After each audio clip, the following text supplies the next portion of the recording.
Hello, everybody. Welcome back to Our Hollywood. I'm Daniel. I'm Kim. And today we have with us Mikayla. Hello, how are you? I'm good. How are you? Were you laughing while we were recording? No, I didn't hear it. No. Visually, she was laughing, but not verbally. Okay. No, I was like smiling. Okay. It is funny though, because like we go from like talking and then we're like, all right, I feel really. hi, welcome back. I feel like a news anchor, like a radio host. It's really jarring to like listen to it on Spotify or like something. I'm like, whoa. Because like you don't hear the prequel, like what we were saying before. Exactly. Which is weird. Anyways, make sure you rate us on Apple Podcasts. Yeah. Only 5 stars allowed. Right. And if not, tell us why we lost those points. Yeah. Or like DM a good us. teacher. Yeah. Oh yeah, Instead maybe that's of better. publicly doing it. I'm so afraid of like Why? people publicly like giving us 1 star. Oh, I'm really good at taking criticism. I am not at first, but then once I internalize it, I'm like, oh, okay, it's fine. Yeah. Anyways. So do you want to tell us a little bit about what you are studying right now, and then what kind of area of the film industry you want to get into, if there even is one, because a lot of people just want to do it somehow. Yeah. So currently I'm a comm major with an emphasis in journalism, and I'm minoring in film and television. And so like basically what I want to do in the future is entertainment journalism. So I haven't really thought about like, oh my God, what if I was like a TV critic or a movie critic? Because like, I feel like I can't do that. I just like I don't like criticizing things, but like I want to like interview celebrities and like do that red carpet kind of stuff. Just because like I always thought like I never always thought it looked cool. I went to the Love Simon premiere in like 2018, and then like when I saw all of it happening in front of me, I was like, yeah, I want to do that. And so and then like going to more premieres and seeing how that turns out. So that's kind of what I want to do, is like interview celebrities, know more things about them. I think it'd be cool. That's so fun, because I had a phase where I wanted to do that. It was like I think my second year in LA when I was going to all the like premieres, the 1 iota things, and like she goes to so many of them. They're so much fun. I used to like the red carpet things more, and then I spiraled one time at the Shazam premiere. It's a long story. It caused a lot of things inside of me, like bad ones. And so I stopped going to the like red carpet ones, and then just like the premiere part, because it was so fun. Like you're watching the movie with the people who made it. That's a good time. But then also I have to be careful what I say, because I have talked horribly about it. I trashed a movie, and like the people were right behind me who made it. Oh my God, it's like an open forum. No, like you were just talking? No, like after the movie was over, I was like, that movie was horrible. Oh my God. I went to the Turning premiere, and that movie was like notoriously horrible. And like we talked to the director after, and we were like, oh my God, it was so good. Like we were like hyping her up, but like it did so bad. Like everyone thought it was so bad. And that's nice. She needed that. Like you could tell in the theater, everyone was like, oh. I don't even know what that movie is. It's so Haunting of Bly Manor. Yeah. Exact same story. It just was not that. It was with Spin Wolfhard and like. Oh, that with the spider coming out of that wasn't even in the movie. Yep. Interesting. Yeah, that's so fun. I love red carpet premieres. So that's such a fun little like subsection of the industry. That would be so much fun. And also like you can be BFFs with all these. You're not actually BFFs. Some of them are very friendly. Well, like.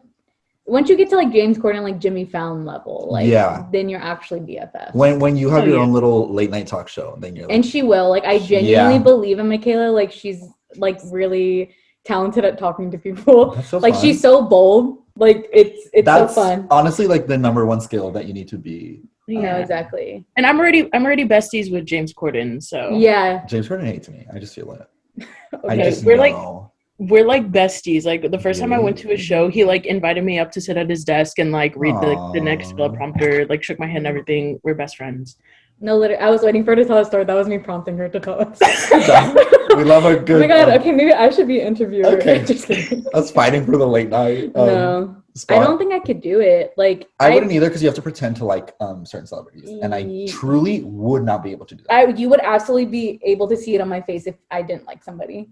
I'm really bad at hiding it. Oh yeah. It's like kind of acting at the same time. Well, yeah, he's an actor. Have you seen him in all of them are actors. Jimmy Fallon. He was in SNL, he was right? in SNL. Wait, okay, wait. Where did Jimmy Kimmel come from then?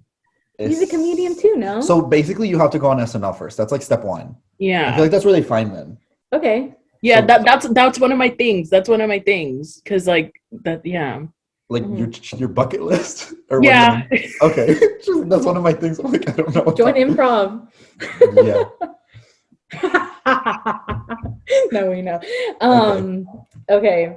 Basically, how Mikayla and I met, she was my peer student. I was an orientation leader, and she was my peer student. And I literally thought her class hated me. I actually thought you all hated me. Give us the truth.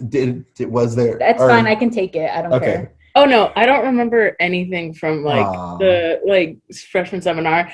But like we tried to keep it so light. No, yeah, our seminar was like way better than like everyone else's because like I'd hear from all the other classes, they'd be like, oh, I have to write an essay, and I'd be like, dang, we just got pizza for class, like sucks for you. Like essays to. No, yeah, me and the professor I was paired with were like, fuck that noise, pizza. Pretty much every pizza party. No, yeah, like it was good. So like I don't think like no one in the class hated you guys. I think it was just like, oh, like it's something that we have to take. I mean, I enjoyed it. It's like a teacher. Yeah. Yeah, I was basically like a baby teacher. Okay. It was my third year doing it too, and I was a senior, and I was like, I'm really over this. Like, I just want to get out of Cali. Like, I'm really over. I was also not doing good mental health wise. Oh, yeah. So like having to like come. Was it 2019? Yeah. Yeah, 2019 was a rough year all around. Kim was like not doing well. I remember one time I literally forgot to go to the class. I literally just full on forgot to go. And then Grannis like texted me, he's like, where are you? Are you okay? And I'm like, oh, and I had class with him right after. So he was like, are you okay? And I'm like, yeah. You're like, honestly, I don't Honestly? No, he knows I wasn't okay. Oh, okay. He was my bestie. I miss him. He's in Mexico right now, living his life. What the hell? Oh my god, no, Kim. I literally have like the thing that you put on like my door from the first day of like freshman year. Cute. I have it pinned up on my desk. Yeah. Wait, what is that?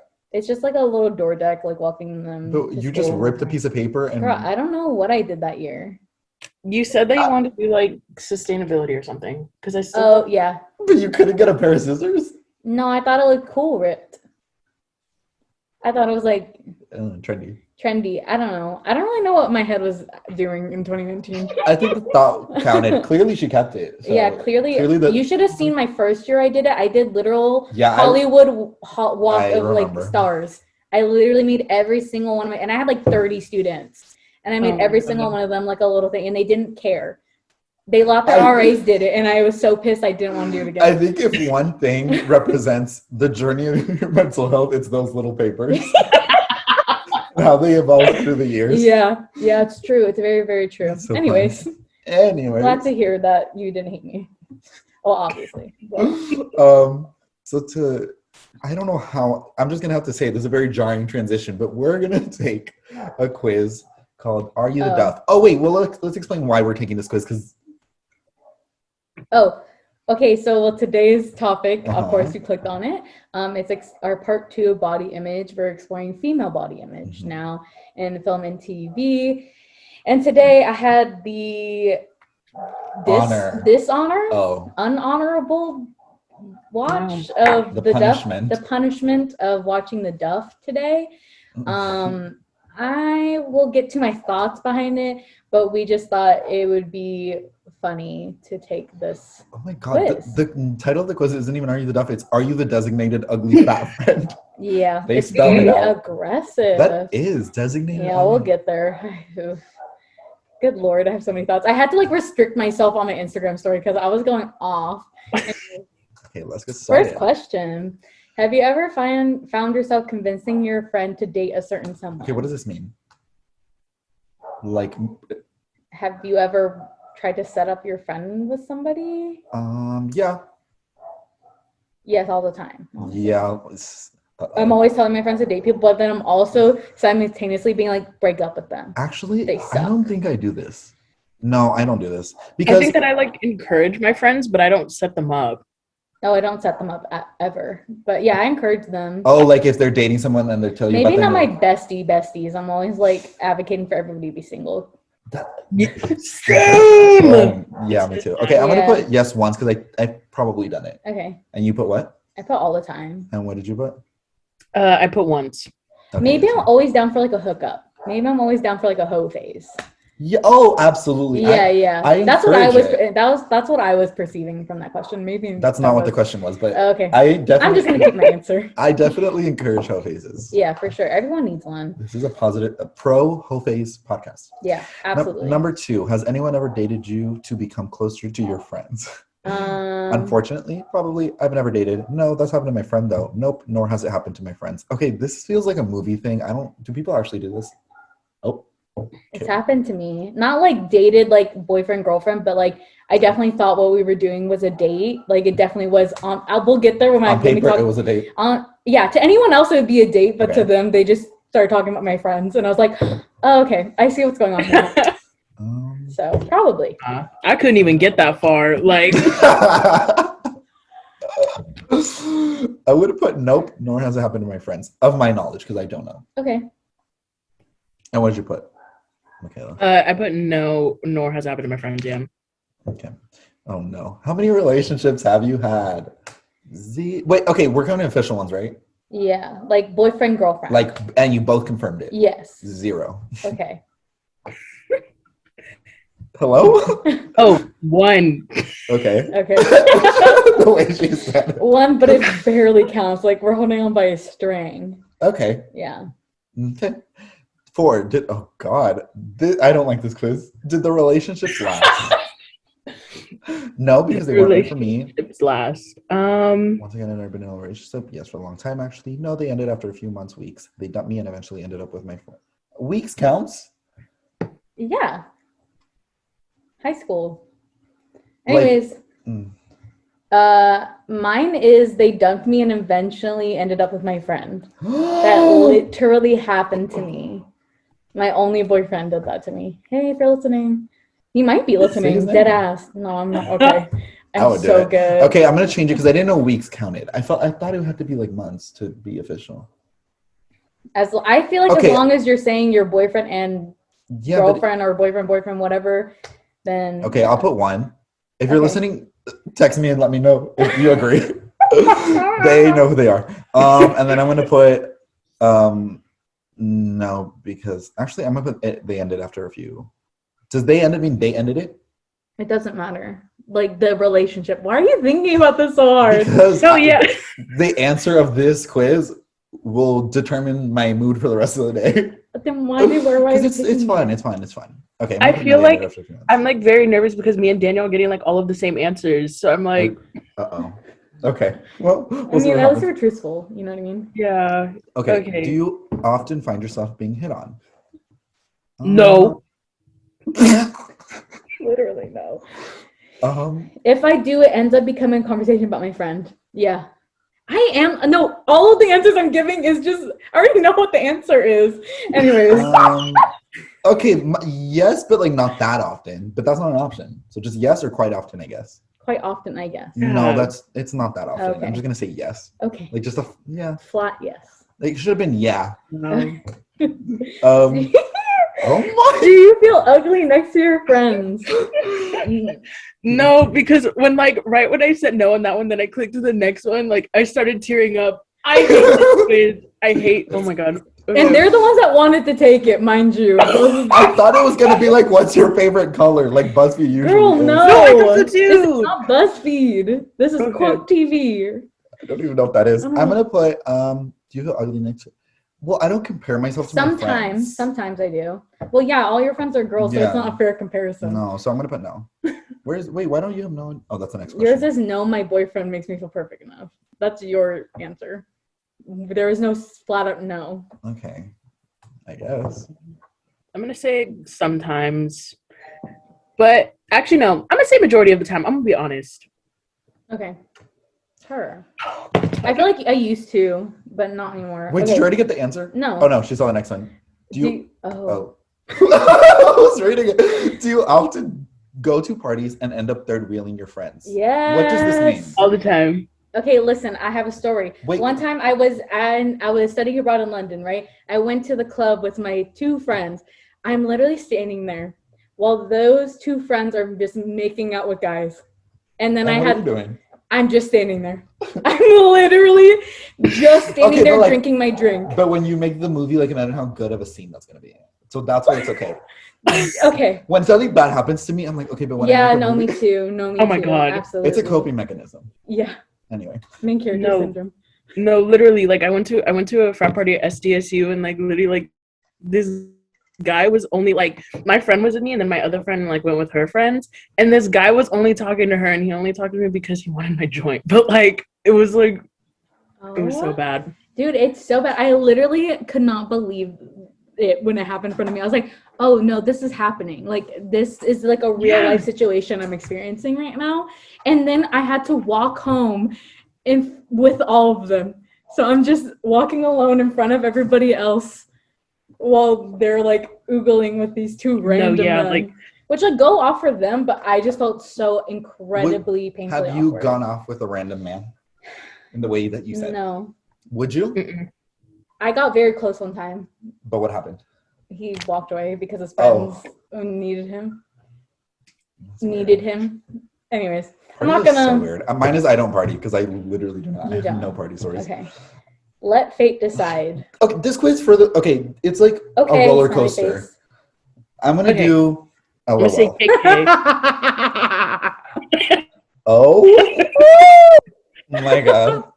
Okay, mine is You Are the Dove. I already knew that. Mine is You Are the Dove. Yeah. I'm the dove. We all had different answers though. It doesn't matter. Okay, wait, can I read it? Okay, wait. Yeah, go ahead. You're the designated ugly fat friend. You may be hot, but your friends must be banging. Everyone wants to be involved with their friends, and you're just the taxi to them. You're just there to taxi them to their destination. You're stuck in the friend zone. However, don't be offended because soon enough there will be some hot jock or cheerleader, hopefully looking much like Robbie, Emma, or Megan Fox, knocking, and you will be fully available to answer the door. That is, if you're not being a duff for your friends. Okay, that was way too aggressive. The bottom, this is completely for laughs. Please don't be offended. If it was for laughs, then why did they read us to filth right now? And I mean, to be fair, like we knew this going in. Absolutely. You know what I mean? Like I absolutely knew the answer when we took this quiz. We didn't even have to take the quiz for me to tell you. It was fun. It was fun. I just confirmed what I already knew. The questions could be better. I'm gonna make my own Duff quiz. Okay. Watch the movie first because you haven't even watched the movie. Oh, God. Okay. Well, yeah. Okay.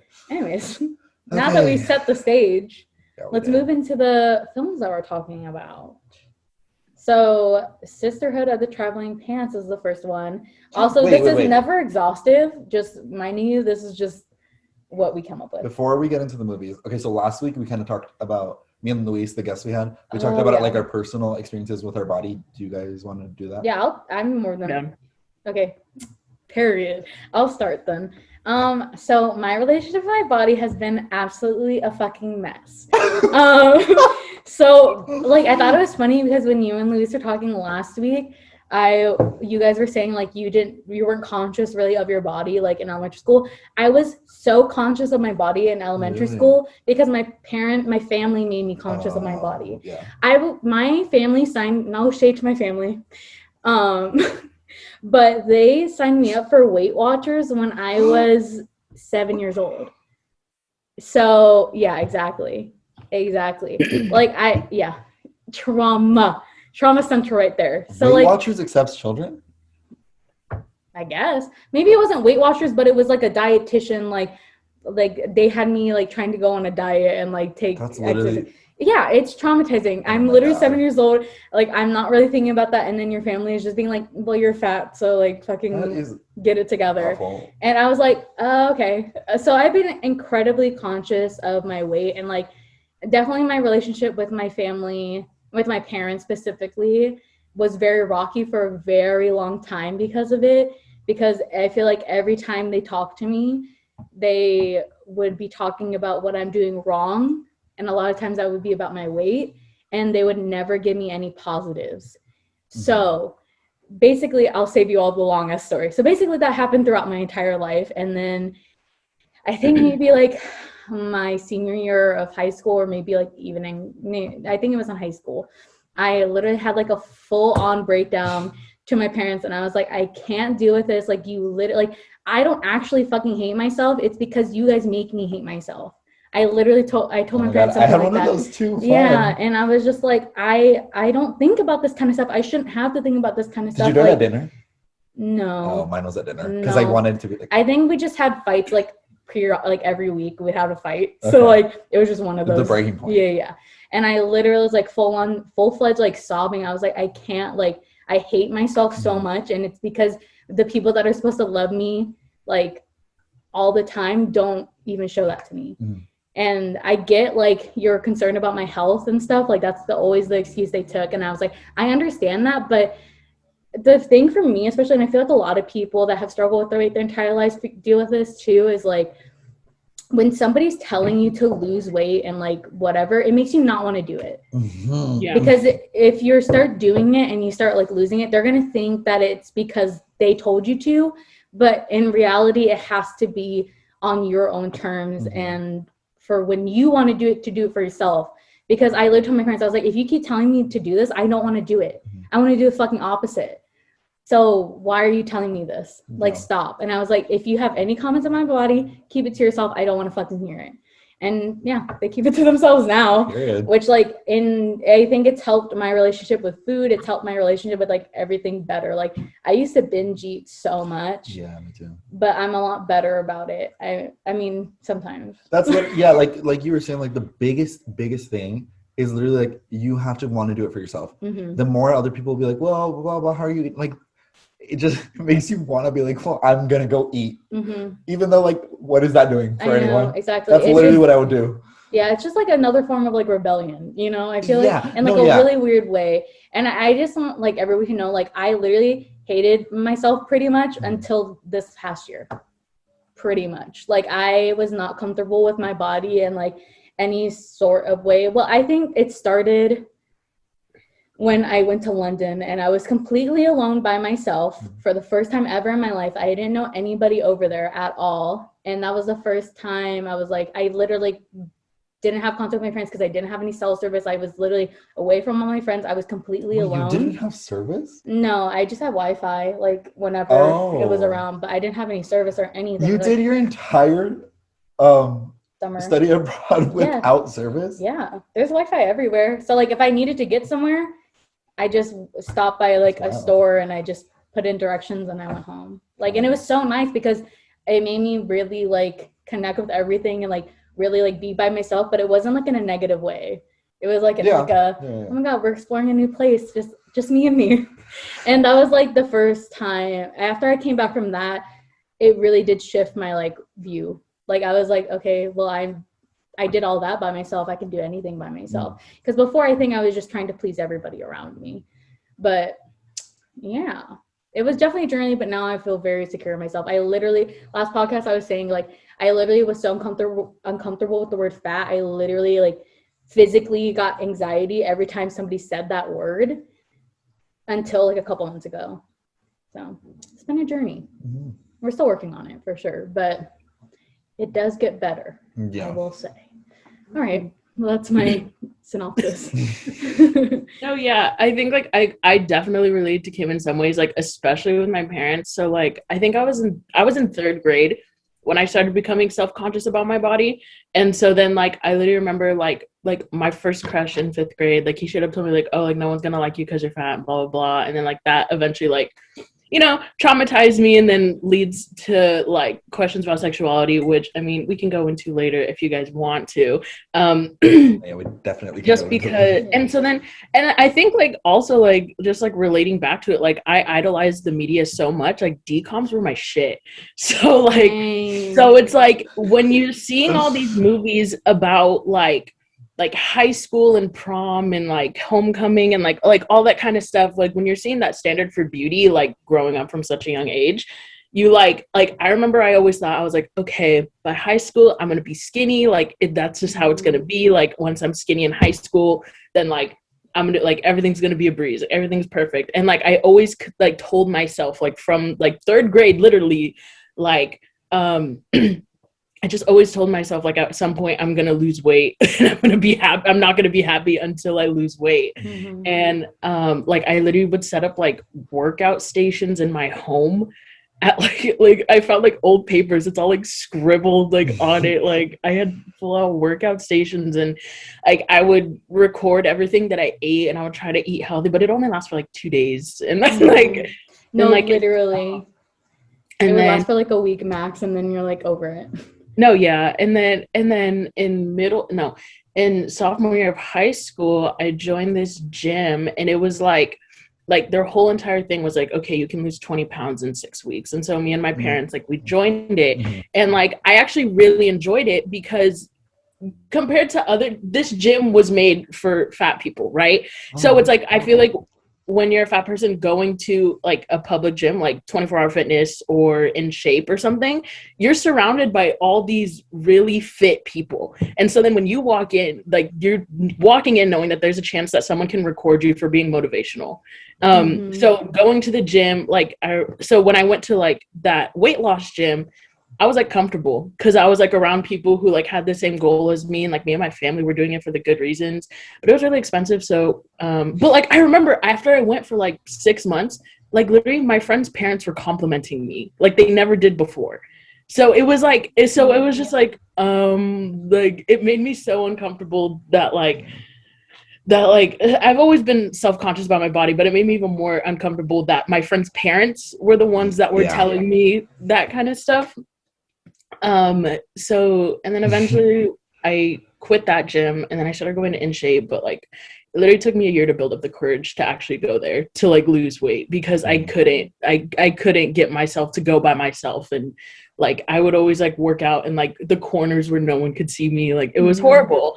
And then eventually I just stopped going altogether because I realized like I was only going because my parents were like, we're paying for this membership and you're not going. And I was like, yeah, no, like I'm not going to go, just cancel it. And then they're like, well, you need to lose weight. And I'm like, do I though? Like, I don't want to, like, because I kind of just accepted that, like, you know, that maybe later in my life, there's a point where I'll be comfortable enough to like fully get into it. But as of right now, like, it's fine. As for like my own image, like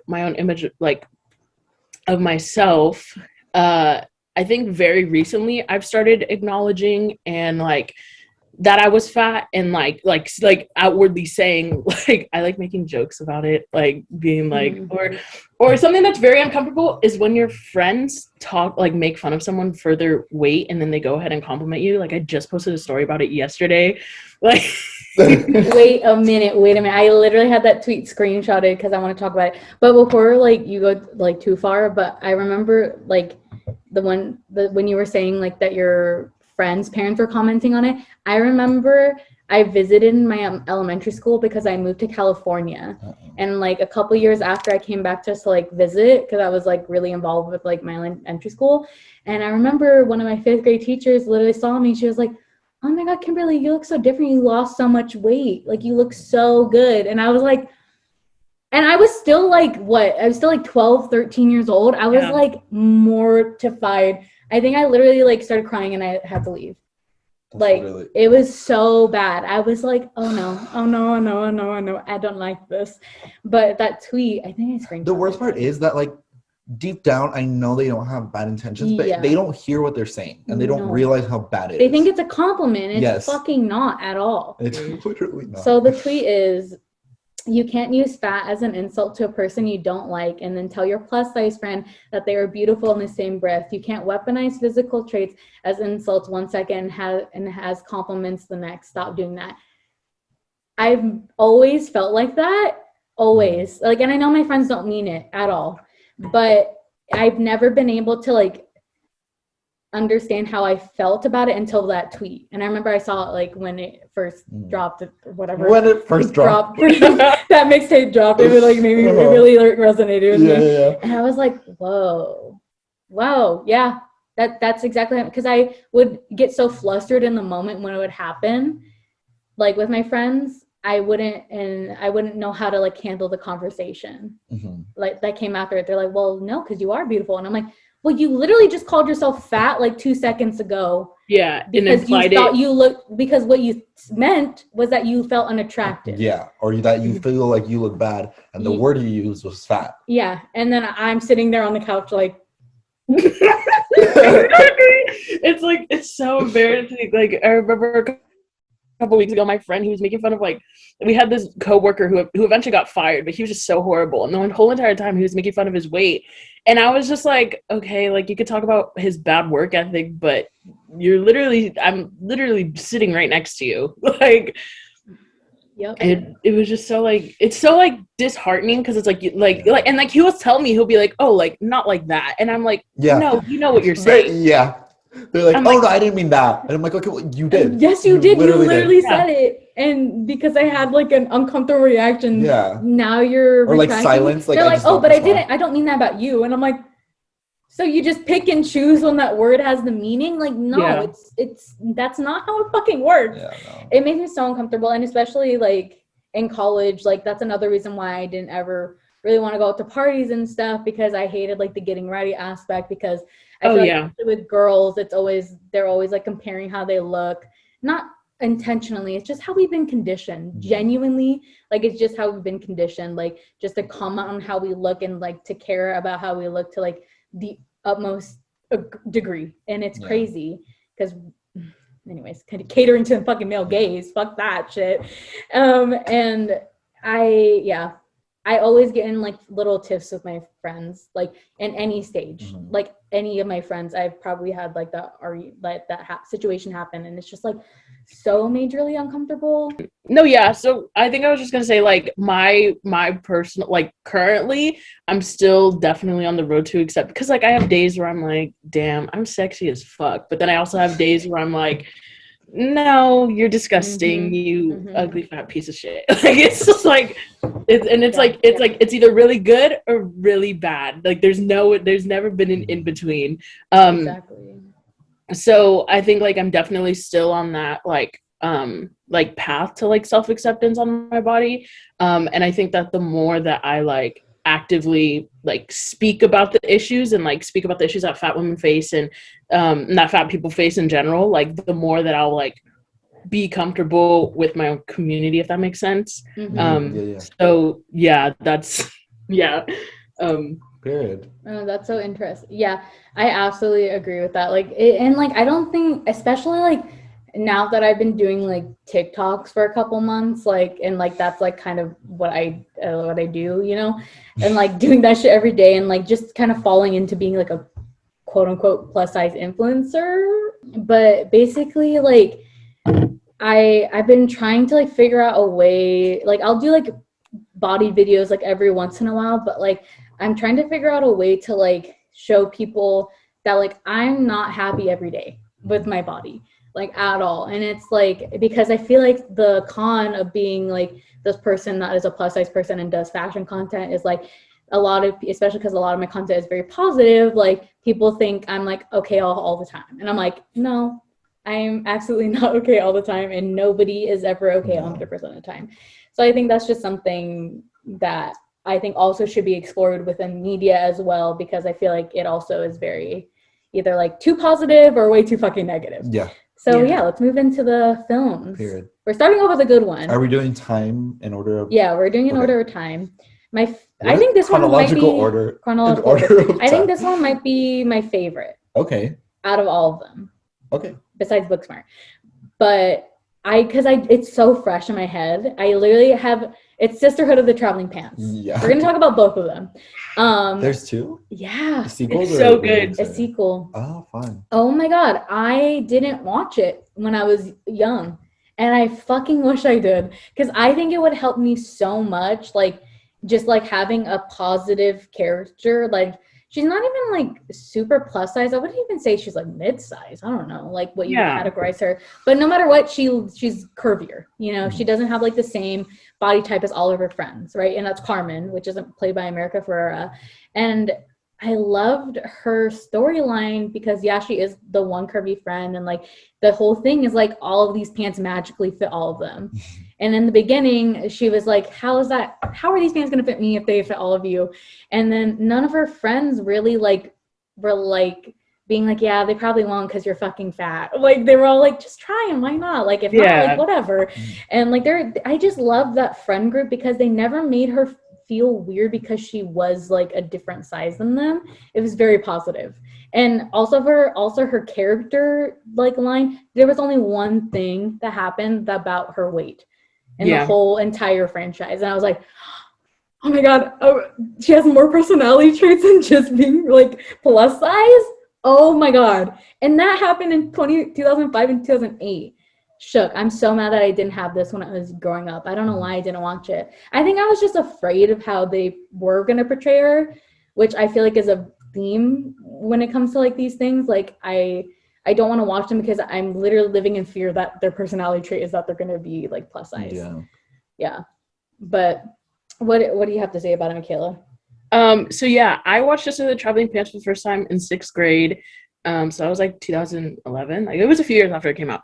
And I had a group of four. So like, I don't know if you guys like when you were younger or if you still do, because sometimes I still do it. If you like assign characters to friends, like you're like, absolutely. Okay, you're this character. Yeah.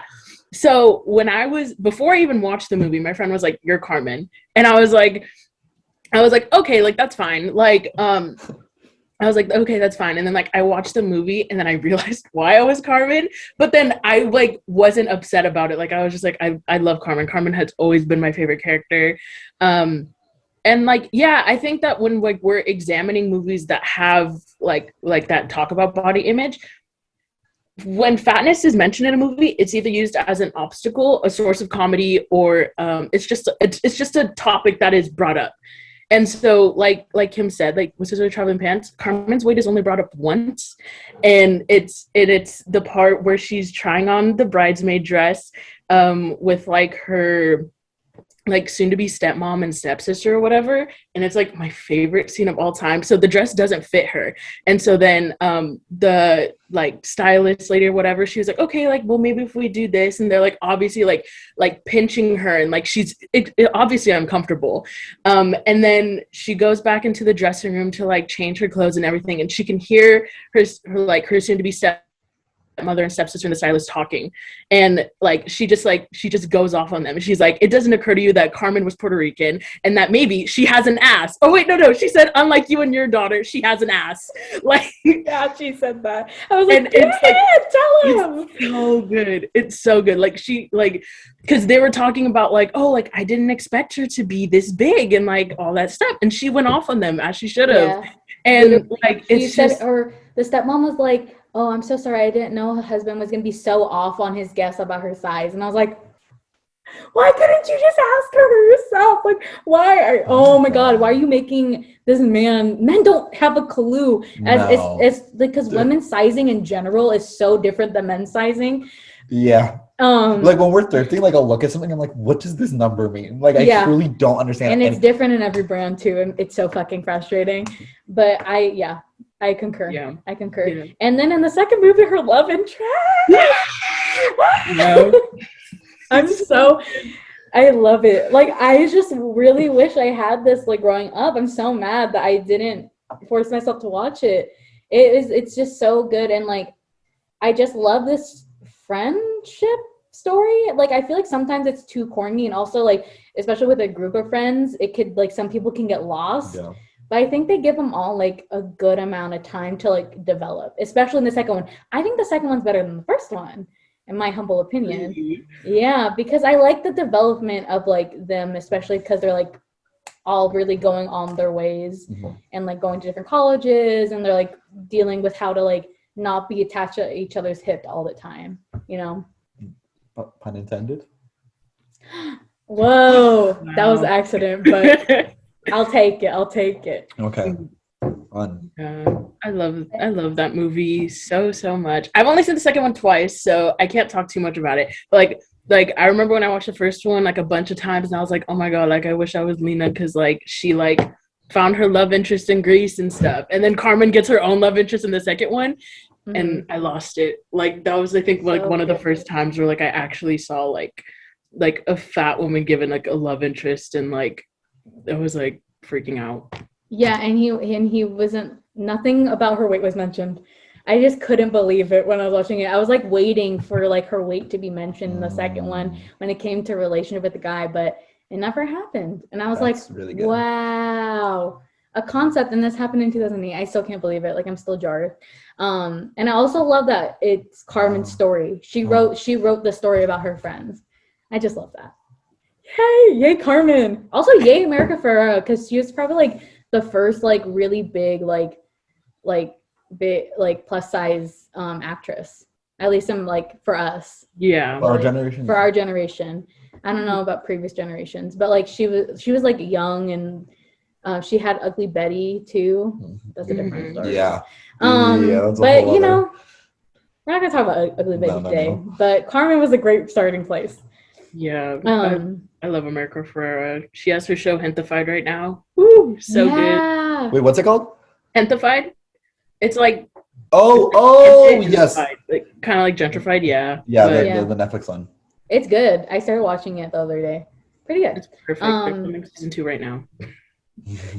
On the flip side, we have Pitch Perfect, 2012, 2015, and 2017 with the character of Fat Amy. Okay, so like we kind of, I don't know what episode the female-led comedies episode. We kind of talked about it and like how there's a lot of problems with it, but it's like our comfort movie still, like at least for me it is like not for you at all. Not anymore, no. Oh, I love the Pitch Perfect movies, but I watch them now and I'm like, yeah, because it's not even, it's like a lot of the jokes that I'm like, they aged like Glee and well never mind, it's the same time period I guess kind of, but they aged like not well. A lot of the jokes, and it's not just the Fat Amy jokes, it's like a lot of the jokes, especially the ones with Elizabeth Banks and that other guy, like the they're like their characters are literally just, I know they're meant to be problematic, but sometimes they cross the line. They definitely do, and I'm like, okay, I don't know. I didn't talk about this because I didn't really like formulate my thoughts about it, but yeah, Pitch Perfect definitely used to be one of my comfort movies, but it's because when I was younger, because it came out when we were in high school. I think the first movie was like my first year of high school. But I thought this character was like super cool at first because the way she was introduced was like she was owning her fatness, you know? Right. She was like, I call myself Fat Amy because I know you bitches call it behind my back, so like might as well, you know what I mean? And I thought that was sick. I was like, oh, fuck yeah. I was like, because they absolutely do talk about it behind your back, so like that's kind of cool. But I think they did that on purpose. Like, I felt bamboozled. I was like, they made us feel comfortable with her, and then they just used her as the butt of the jokes, like in every other thing. Like, what the fuck? And it's weird because it made me so mad when I figured that out. I figured this out like last week when I was thinking about it. I was like, no. And the weirdest thing is like her group, like the other girls don't ever really make a joke towards her. It's like I don't know, like things that happen that are the fat joke. Mm-hmm. But like Anna Kendrick never says like a fat joke to Fat Amy, but like it's never like they're directly calling her fat, but like it's just it's like she's experience. Being lazy, like it's so weird. Like none of the characters ever directly like do a fat joke towards her. It's like the way the character is written that is just one big fat joke. Mm-hmm. Yeah, it's like because Pitch Perfect came out when I was in middle school. So this has literally come out the same time that like I was watching Sisterhood, the Traveling Pants. So I had like these two like completely different. And yeah, same thing like Kim. Like I was like, oh my God, Fat Amy, like she's totally embracing it and stuff. And then they just make her incredibly hypersexual. Which is like a whole other thing. And I love Rebel Wilson. Like she had that one like rom-com or something that came out like last year or something. I haven't watched it yet. But like I will give her credit for like making me like, oh, like thanks for like being that kind of rep for me. But at the same time, like I don't know. Like her entire character is just one big fat joke. And it like her entire existence is just one big fat joke. If Fat Amy wasn't fat, then what's the point of her character?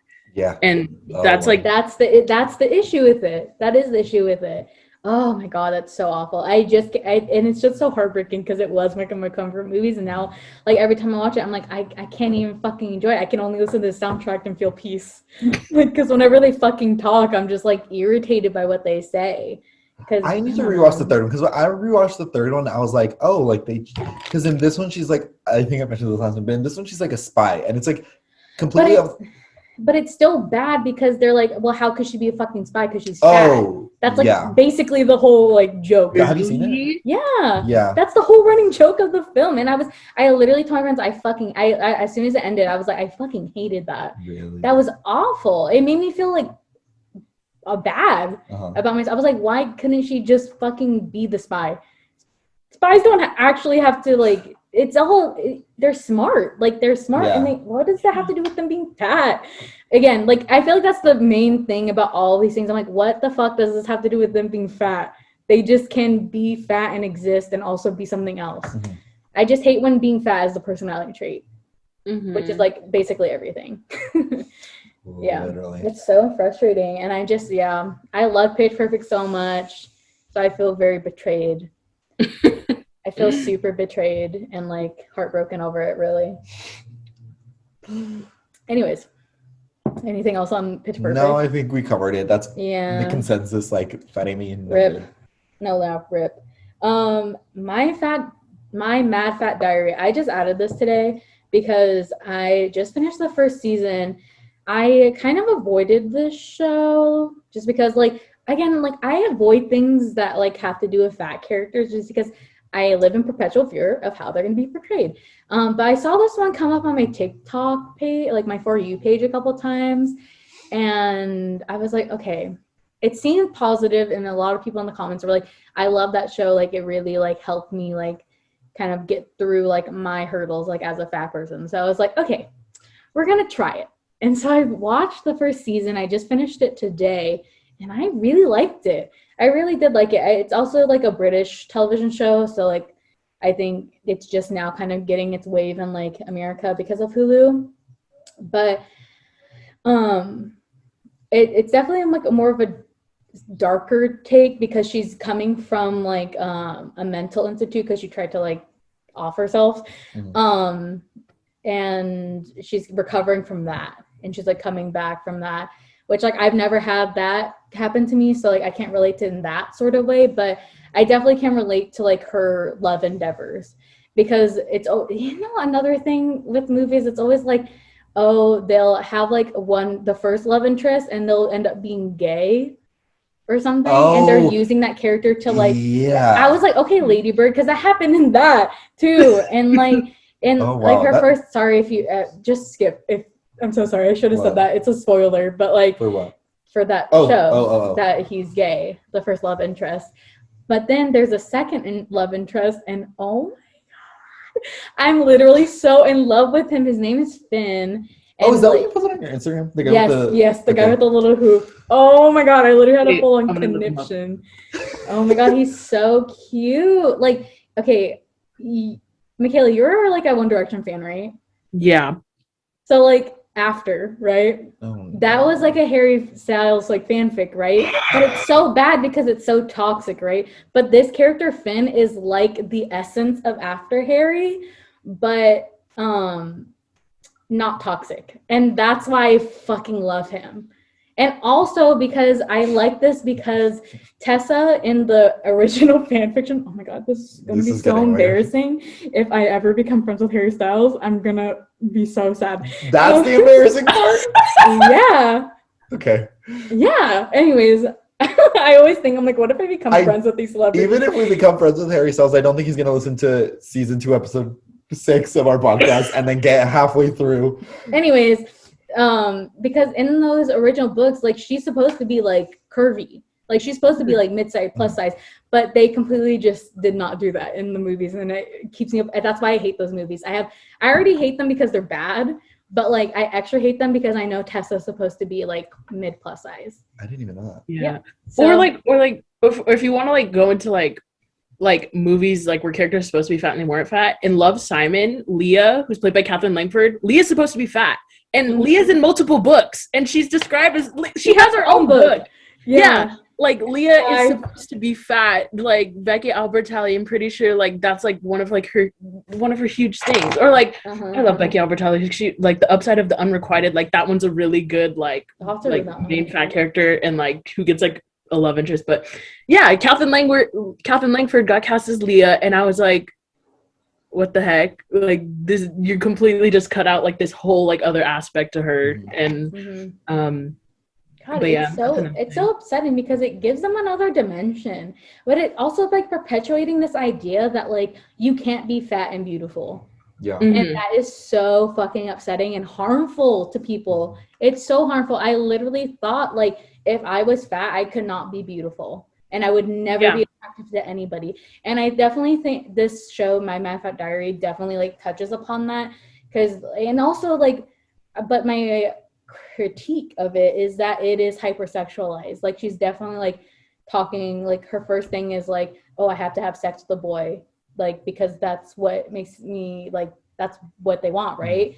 And that's like the con of it. But it is pretty true to like how teenagers are. I feel like everything has just been super hypersexualized for us, that like we don't feel like we can have romantic relationships unless they also include sex within them. Which I don't agree with. And it's definitely like had like a really big harmful effect on me and my sexuality, because I'm definitely not like a super overtly sexual person. Like I definitely don't just look at a person and I'm like, oh, I want to fuck them. Yeah. Immediately. I'm like, oh, like I develop feelings as I get to know them as like a person, usually, unless they're like super sexy, which doesn't really happen to me very often. Like I don't think like a lot of people are like super sexy, you know? But yeah, I don't know where I was going with that. I was like, what am I even? Well, I was just trying to go into a hypersexual trope. I think it's because like it's just like I don't really think, oh my god, I forget now.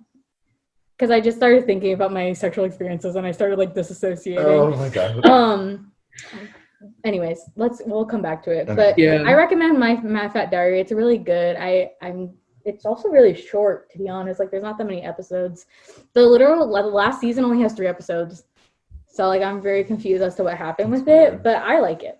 And I just wanted to touch on it. If somebody wanted a positive or like kind of neutral portrayal of a fat person. And her name is Ray also. And yeah. Anyways, so the Duff. Bitch. Oh my god. I just watched this movie for the first time today. I fucking hate it. And now the more I think about it, the more I hate it. Okay. Like I came in here, I was like, I feel neutral about it, but now I'm like, I don't like it at all. I'm definitely glad that I watched this right now. Because if I watched this when it came out when I was in high school, I would have been destroyed. I would have been absolutely Wait, fucking can you wrecked. explain like what the plot is? Because I know zero about So, I haven't watched it either, yeah. Really? Okay. I don't think I can. I've always been too scared to watch it. Yeah. Yeah, exactly. Me too. Again, you like, took a moment for us. No, literally. I was just like, I saw it like come up when I opened Hulu to watch My Mad Fat Diary, and I was like, you're like, it was a sign. I was like, I think I have to watch it. Yeah. It's been too long, and I feel like I'm in a good headspace right now. I can take it. So I just did it. Basically, Robbie Amell, right? That guy, he has been like her neighbor forever or whatever, jock, whatever, normal storyline. And then she has 2 friends that are like super hot, right? And he tells her, this man that she ends up falling in love with or whatever, tells her, you're the Duff of your friends. And then she's like, what? And then he's like, you're the designated ugly fat friend. And she was like, I'm sorry, what? Pardon? She literally was like in the middle part, she's like, what? What do you mean? And then they literally have a moment where he like starts pointing out the Duffs in every fucking friend group at the party. And then she's like, what's wrong with her? She's literally pretty. Yeah. And he's like, yeah, but her friends are hotter. So that's why she's the Duff. Like he's like, it doesn't necessarily mean you're ugly or fat, but that's just the name. And I was like, oh my god. This was within the first 20 minutes of the movie. And I was literally like, oh my god, what the fuck? And then it doesn't get better after that. And also Bella Thorne is the mean girl in it, and that also doesn't help it. So, you know, and oh my god, crying right now. No, literally, I was crying like at that scene. I was like, but not in like a sad way. I was just like in shock. Yeah. I was like, I can't believe they're actually saying this right now. And that's just perpetuating the idea that if you're fat, you're ugly. And fucking can't. Wait, so what was the point of the movie? So the whole point of the movie is like at the end of the movie, she's like embracing that she's a duff. And I was like, hold on, I took a snapshot of me like with the last. I think I heard it, and it was like a voiceover. Yeah, she like the end line or whatever the fuck. Hold on, let me play it. What the fuck does she say? There's a couple things where I was like, oh my god, oh my god, oh my god, oh my god. Wait, play it like near the speaker. In the end, it's not about popularity or even getting the guy. It's about understanding that no matter what label is thrown your way, only you can define yourself. Take it from a duff. Not the vamps playing in the background too. I was like, what did he? And then literally like at the end, it was like she had to write this homecoming article, and she was like tales from the duff or something, and I was just like, oh my god, and then she had like friend drama, right? Obviously like her friends and her split up because she was like, well, I'm the duff, I don't want to be the fucking duff, so I don't want to be your friends, like what the hell. And they literally just gloss over it. I was like, we could have had a beautiful friendship moment. What? But they literally, the friends were like, no, like we all have our insecurities. And I was like, that's not the same. Like I completely understand everybody has their insecurities, but like being called the duff and being singled out like that in your friend group is a completely different like experience, and you should talk about that. Like, yes, you can go into your other insecurities, but in saying that you have your own insecurities, you're kind of minimizing your friend's feelings. And that's the issue I have with it. And it was literally like a 3-minute scene, and I was like, that's it? They're just friends again? And so like the whole reason like her and Robbie Amell that ends up being like her actual love interest, it's always they have that fake out love interest. Oh my god, all fucking high school movies are the same. And she's trying to get with this guy Toby, and then she goes on a date with him, right? It's like obviously a date, like they were supposed to go to Dave and Buster's or something, or arcade, and then he ends up like just staying in for sushi. He's like, oh, I learned how to make sushi, whatever, that doesn't matter. And then I don't know, it's just random things that I remembered. And then she was like, they were talking outside, and then he started bringing up her friends. Oh. And I was like, oh my god, I literally I couldn't breathe. I couldn't breathe because the situation has literally happened to me verbatim, and I was like, oh my god, ew, ew, ew, ew, ew. I'm literally almost 23 years old. Why am I feeling like I did in high school?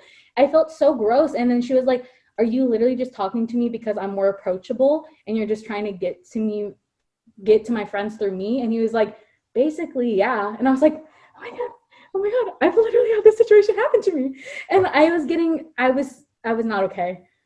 That movie literally just unleashed like so many traumas within inside me. I was like, and the fact that there was people watching this when you're in your prime development phases, holy shit. And then I asked people on my Instagram story what they thought of the movie, because I was like, I've heard very contrasting things about this. Like some people really, really love it, right? They don't have a problem. But I've also noticed sometimes that it's skinnier people that like this. And like I remember one of my best friends in high school, because we were in high school when this came out. When it came out, she was like, you have to watch it. It's so good. It's one of my favorite movies. And we talked about it. She swiped up on my story.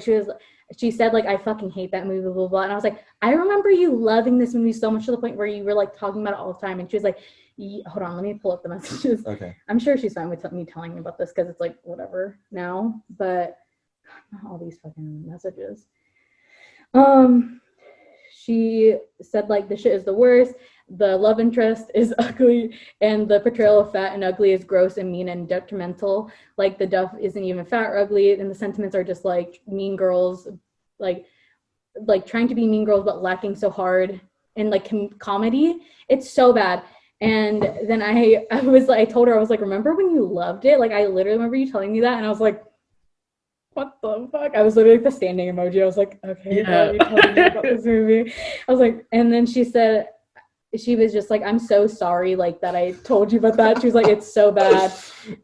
Because she told me, she was like, I didn't think anything of it, like, from the fat perspective. She just thought it was, like, an absurd, like, funny movie. Yeah. And I was just like, anyways, I was the duff in our friendship. Mm-hmm. Like, it's just a fact, like, whatever. but like quote unquote, if like you had to use the term, but what was like, some people were like the book was like so much better, it like did a better way of portraying it, which is a big theme of books. Like they take out like the meaningful parts and just put like the bare bones, and I think that's just so bad. Some people were like, I'm literally traumatized from this movie, and some people were just saying like it's cute but it's like really weird like in its messaging. That was basically like the synopsises. This one person said, I watched it as a fat 6th grader and I had no idea what it was about. It fucked me up. Like imagine going into that movie, like you're with all your like your tiny friends and you're your only fat friend, like actually, and you have no idea what this movie's about, and you watch it and you're just like, and your friend's like, oh my God, you're the deaf. Imagine having that situation. The way that some people are like literally talking about like how traumatic it was for them. And some people are like, Jay, I love that movie. It's so cute. Yeah. Really hurt my self-esteem as a tween. It made me so insecure, and I basically hated myself in middle school. I love it, but it's a bit problematic. God. The book was integral to my angsty years, but the movie does not equal the book. I'll definitely have to read the book because now I'm like fucking curious. Like, what is the difference? Yeah, I'm looking at the reviews, and like they surprisingly have a lot of 5-star like on the Google thingy. But like all of them are like, I love this movie. It's so much different than other ones. And from what I'm hearing, it's like, I don't know. I think I'm still too scared to watch it. Like I can't deal with that right now. I'll take your word for it. Oh yeah, definitely definitely watch it, but definitely watch it when you're in a good headspace. Yeah, I would say. Because if I watch this in any other state, I would be a fucking wreck. And it still like tore me up a little bit, like because I've dealt with a lot of these experiences, and I thought it was just weird that it was kind of like being written off for comedy. Like they would have so many opportunities to like make it a good moment, which I think on the other space we'll get to that. I think Booksmart does like a good job of like the opposite.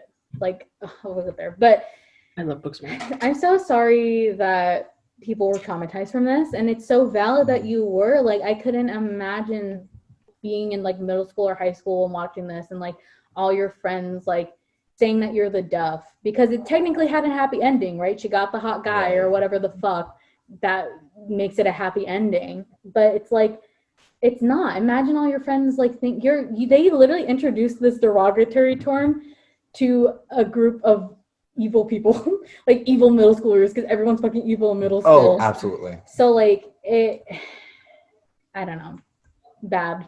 Do not let your children watch this. Yeah. I'm absolutely not letting my children watch this, no matter what they look like.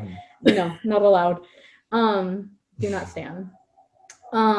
Next is On My Block / Diary of a Future President. I haven't watched either of these, so Mikayla. Oh yeah. Okay. So yeah, when I was like thinking about who my like favorite like plus size role models, like my first one that came up was like America Ferrera, obviously, but then Jessica Marie Garcia, and like I knew her from Liv and Maddie. Like I don't know if you like watched Liv and Maddie, but she was like, I think she was Maddie's friend. Like she was on the basketball team. She had the crush on Joey or whatever. And then she's in On My Block, which is like where she got a majority of her popularity because she plays Jasmine. And so when I watched On My Block, like I loved her character. She became a main in season 2. I love her character because she's very like, well, it's actually kind of contradicting like my feelings towards the character. But going along with the hypersexual trope, she's extremely hypersexual towards Ruby. And it's very uncomforting at some points, but she's also very loud and bold, and she does have a lot of intimate moments with Ruby and stuff, like where she's like not even romantic intimate moments, like where she's just like that source of comfort for him. And so I think like it's kind of the same thing how her character was in Liv and Maddie, where she was like she had this huge crush on her friend's brother, and like that was like her like that was like something that was funny was that it was like a bigger girl who had a crush on like this skinny guy and stuff like that. And then like we kind of got like a similar feeling like with On My Block, but like with a little bit more depth and stuff. But Diary of a Future President, okay, it's a children's show, but I am begging you to watch it. It's on Disney Plus. They just finished filming season 2, and it is like one of the best children's shows I think on TV right now. It has like a Latino family at its center. The main character, she like literally is going to be the future president, and the whole thing it focuses on like everything she's going through in middle school. They talk about like wait. So it's like they like that she's going to be the president. It's like a prequel. Yeah. Yeah, it's like the beginning starts off. It's her first day in office, and then someone brings in like, oh, like this is your diary for middle school, and she's like, oh, like, and like she goes through it, and like it's so cute because it's like all about like female empowerment. Like she literally protests like their school mascot because like it's like racist or something, and then her brother is a gay character, so you have the LGBT storyline on the sign that doesn't get sidelined at all. Wow. Okay, Disney. You get, like really wholesome friendship with the two main characters. It's like it describes middle school and like perfectly portrays it perfectly. It's so good. It's cheesy at points, but it's adorable. Like they actually have middle schoolers play middle schoolers. Like they're so cute. But Jessica Marie Garcia is in that one. She has a recurring role. She's not a main. But her character in that one is lesbian. And so she acts as a kind of mentor for Bobby, who is the main character's brother. The main character is Elena, and then Bobby is her brother. And then Bobby's he's trying to discover his sexuality. He's figuring that part out. And so she kind of acts as she's this huge positive mentor for LGBT community. And like, I remember when I watched it and I was like, oh my God, like I'm literally seeing like a fat Mexican, like LGBT character who has a positive role, positive influence. You get to meet her wife in like, I think like one of the later episodes. And like I said, her weight doesn't get mentioned at all, and not Liv and Maddie, but On My Block it's sexual. But in Diary of a Future President, she's this like perfect, like I love her character so much. Where I feel like if I were to pick a fictional character that like I can see myself in like completely, it would be her character. Because like even though she's just like she's just so adorable, and like I love Jessica Marie Garcia like as a whole. She's like a huge like influence for me. Like I think she's like a model for Savage Fenty. She like, I love her roles. I remember I tweeted her once, like I was like, what, while I was watching Diary of a Future President, I tweeted her, I was like it means so much to me to like have you portraying like this like LGBT plus size like Chicana like woman on this show, like who's such a positive influence. I was like, I tweeted her, I was like, as someone who wants to like be on TV, like that means so much to me just to see you there. And she responded, she was like, oh, don't worry, we're both gonna be on TV together one day, mama. I was like, she's like a huge role model to me. And so so I think that like although like I do love her character and On My Block, there are some issues with it. I do really identify with her character in a lot of ways on My Block too. But Diary of a Future President is also like a huge like, it's perfect. I love it so much. Yeah, that's what I was gonna say about the On My. Well, for the record, love Jessica Marie. The reason I started watching On My Block was because I went to the Stranger Things premiere and she was like conducing the red carpet. She was I was at the Stranger Things premiere too. Yeah. That's so funny. But yeah, she was like basically like narrating the red carpet, and then every time someone came onto the red carpet, she would interview him for a little bit for Netflix, and then they would like keep going. And I had literally no clue what On My Block was at this time, and the way that I don't know, just she is such a fun presence. Big like positive. I definitely watched interviews on My Block, but I haven't like watched the actual show. But her energy is like so bright. But like she's just she's just such a fun person. And like when there was no like celebrities on the thing, she would just talk to the audience. Aww. And she took pictures almost for an hour, like on both sides of it, because it was like a 2-sided stadium weird thing. She took pictures with literally every single person who wanted it. I think the rest of the cast came through. They were also very nice. I met Diego from On My Block.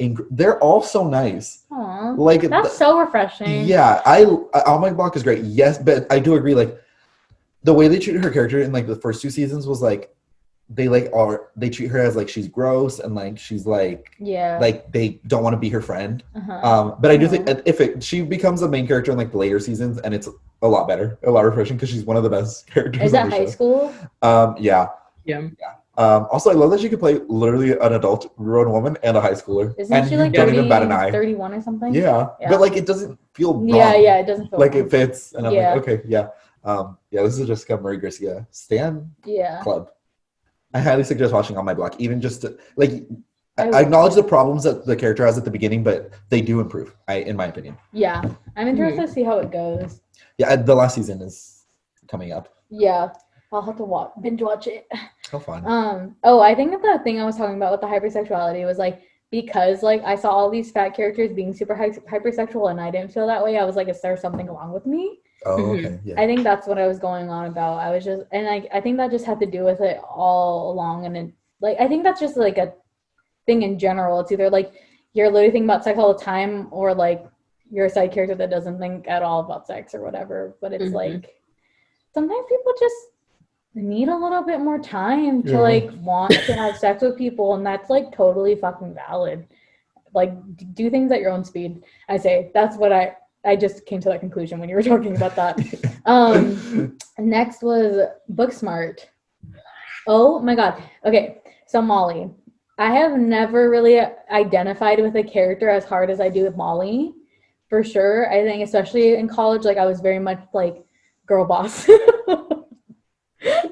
As much as I fucking hate that and I think it's so cringy, like I definitely was like on my shit. Like I was in student government, like I was doing like a million things that I've been to different times. I wanted to do like everything and I wanted to be good at everything. Like definitely a lot more chill right now, but that's because we're in the middle of a pandemic.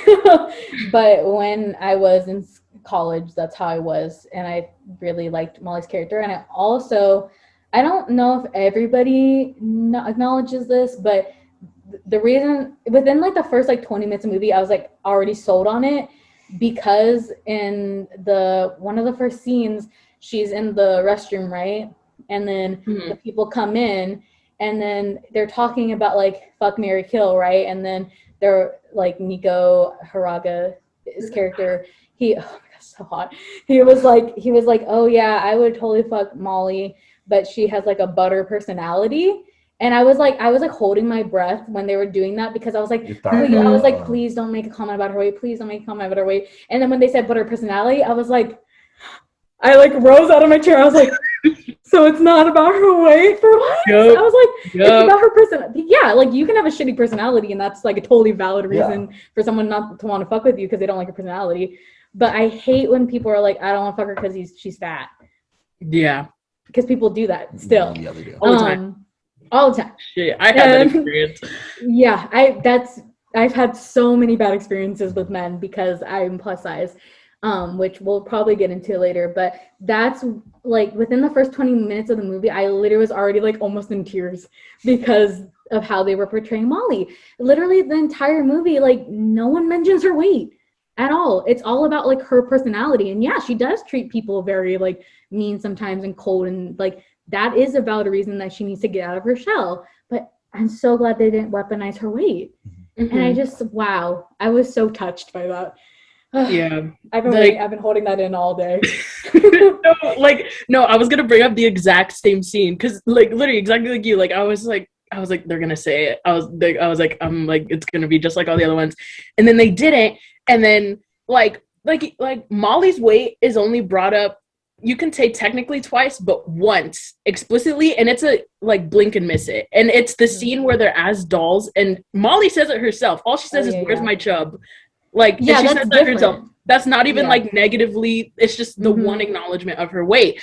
And I think the second one, which is like one of my favorite scenes in the entire movie, which is like a huge reason why that I relate to Molly. And I don't know if this is just me projecting onto her, but when after they get high and they're sitting on the grass and Amy finds out that Molly likes Nick, Mason, okay, first of all, Mason, oh my god, beautiful man, Mason getting him out and everything. So maybe that's another reason I relate to Molly. Off topic, but when Amy finds out that Molly likes Nick, there's like this sense of worry in Molly, and you can say that her justification is like the reason why Nick doesn't like her is because of their different social groups, and it's because of their personality. You can say that, but I definitely think that there's underlying tones within the subtext where she says he only looks at girls that look like AAA. Like when she says that, I was like, there it is. I was like, there it is. And there's this fear where I don't know if anyone else, but maybe it could just be me, where if you have me as a fat girl, if I have a crush on someone who's popular jock, conventionally attractive, I think like they're obviously not going to look my way. And I don't think that's because of my social status, because I mean, not even gonna lie, I was like kind of popular in high school, but I think it's because I was fat. So like it's very, I completely agree with that. like when she said that, I was like, oh man, like there it was, like right. It was just, it's something I can't even explain it. It's something that's so internal and so like recognizable that. Like, sorry, I'm like really having a story. I know, because like I absolutely had the same thing. I like it totally like glossed over my head because I haven't watched it in like a couple months.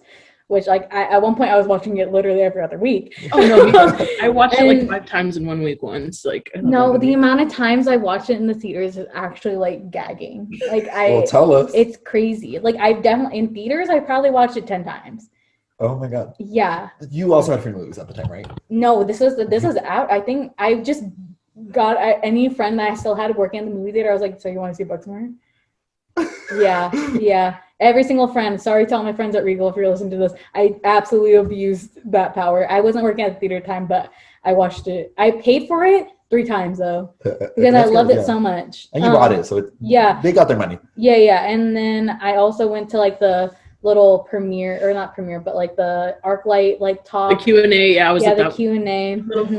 That's where I got this. Wait, did you know she was there? Yeah. Oh. Yeah, we like see it on social and we're like, oh my god. But yeah, I just love it so much because it's like it's not noticeable for people that aren't like have never been through that experience, but when you have personally gone through that experience, like, and you see it on the screen like that so subtly, like they're not like just mentioning it at all, but you're completely like, it is kind of like projecting on that character, but you're like, we see each other kind of thing, you know?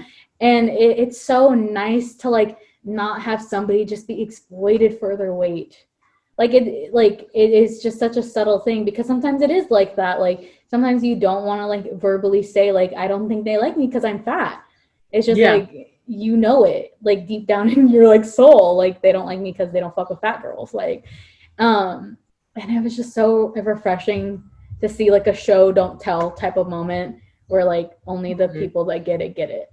And I think it's kind of like we have like an inside joke with Molly, or like we're in on something with Molly, and I think that's why so many people relate to it. And I feel like a lot of like, even with like oh my god, not me forgetting the friend's name, Molly and Amy, yeah, like a lot of like girls coming to like terms with their sexuality, and that was such like a honest portrayal of somebody coming like to terms with sexuality. It is fucking awkward, and like you're like kind of bumbling about and like trying to figure it out. Like I love this movie. Is literally like I have so much love for this movie, and it's going to be a classic. It is already a classic.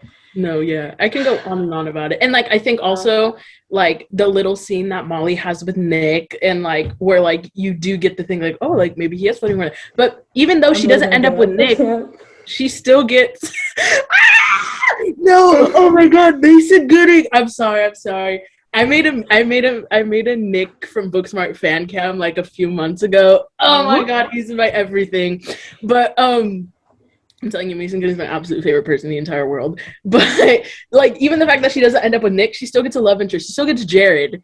And I love Jared. I love Jared so much. And like, oh my gosh, like the way she interacted with Nick in the movie, I was like literally couldn't breathe the entire time I was first watching it, because like this is how I interact with men, and I feel so seen right now because it's never like that. Like, and I'm forever grateful for Molly as a character. Like, it's truly the first character that I'm like, yeah, this is 100%. I feel like my experience, like 100%. And it wasn't even like she was played for jokes at all, really. She was very empowered, very much knew what she wanted. And she's still funny. She still has a sense of humor. Yeah. Yeah, I love Beanie Feldstein. Like when I met her at the Santa Barbara thing, like I told her, like I was like Molly means so much to me. Like as like a plus size girl, like Molly means absolutely everything to me. You don't understand. Like I was like rambling, and like she's so sweet, and Booksmart is my absolute everything in the entire world. It's actually probably like one of my. I'm changing my letterbox right after this. In conclusion, Booksmart needs to be in the Criterion collection. Oh, 100%, 100%. I can't. Anyways, we could go on and on and on and on about Booksmart, but anyways, I feel seen. Period. Another show that I feel seen in is Shrill. I feel like it's definitely more directed at millennial women.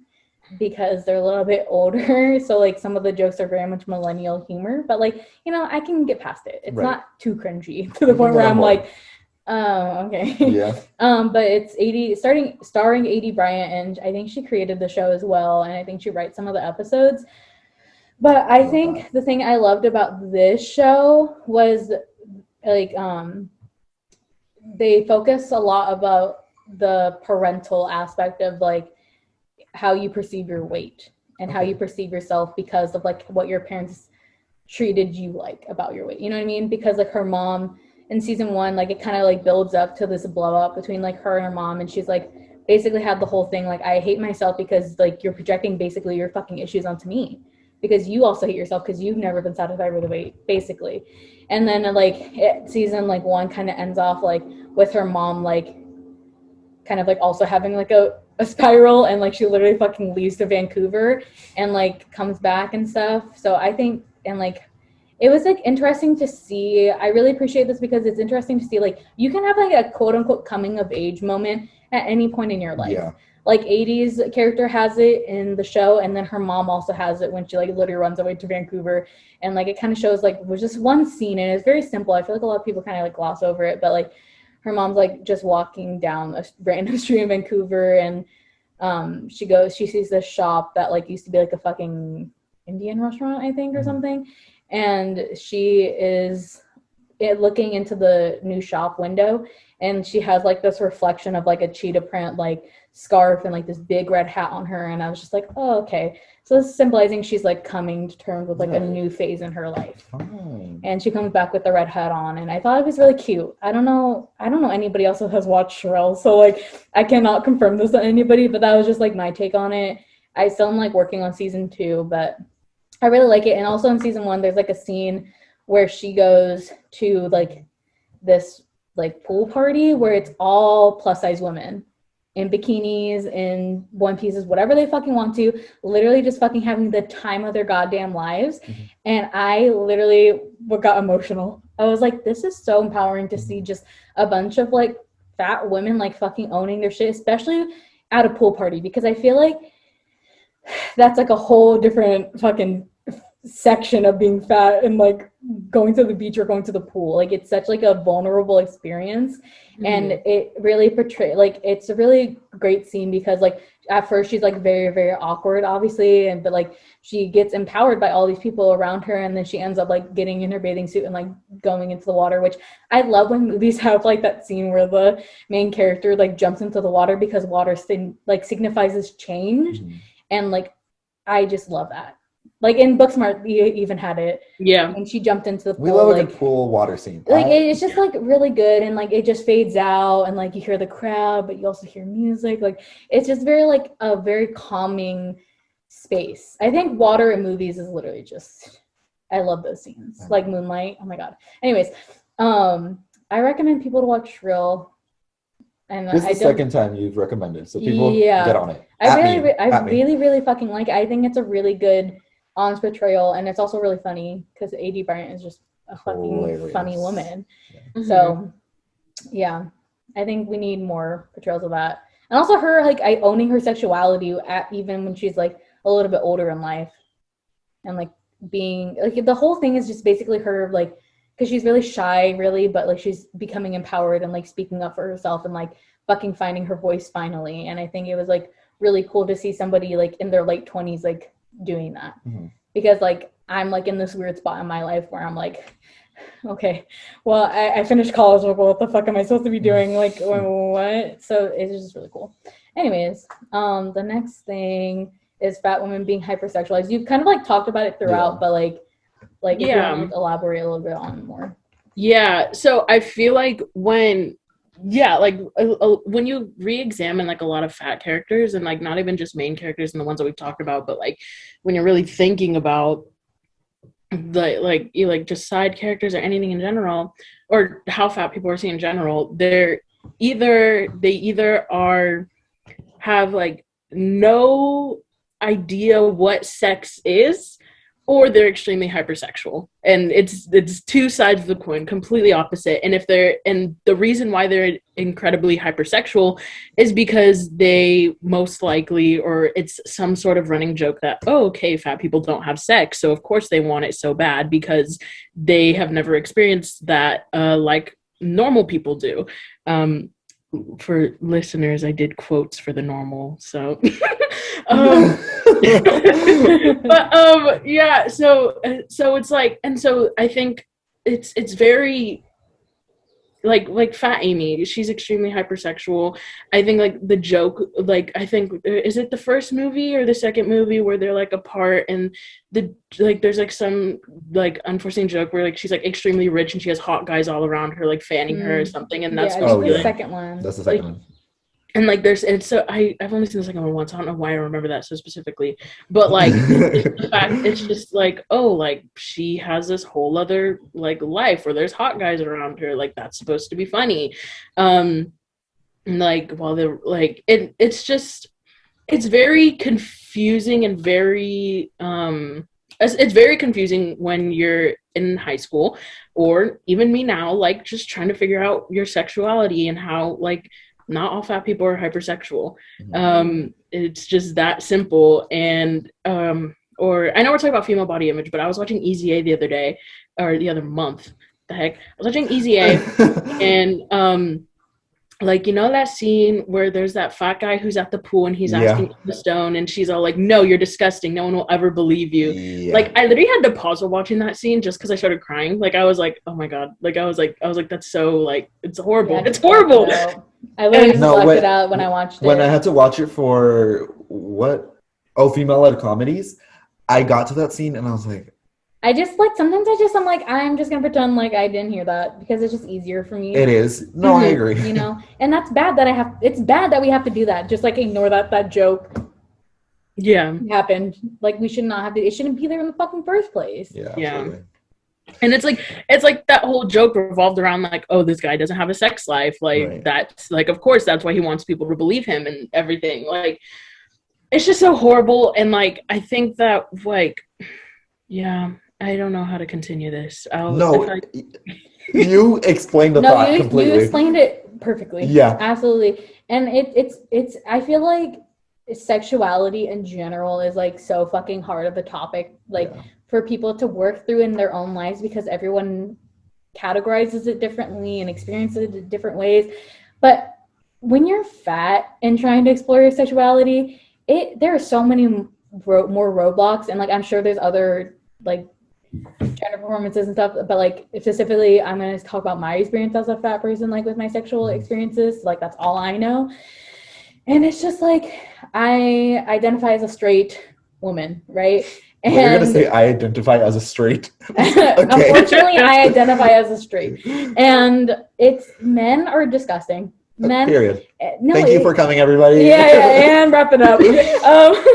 But they're disgusting when it comes to women. And like, I didn't realize at like one point, like fat women are fetishized as fuck.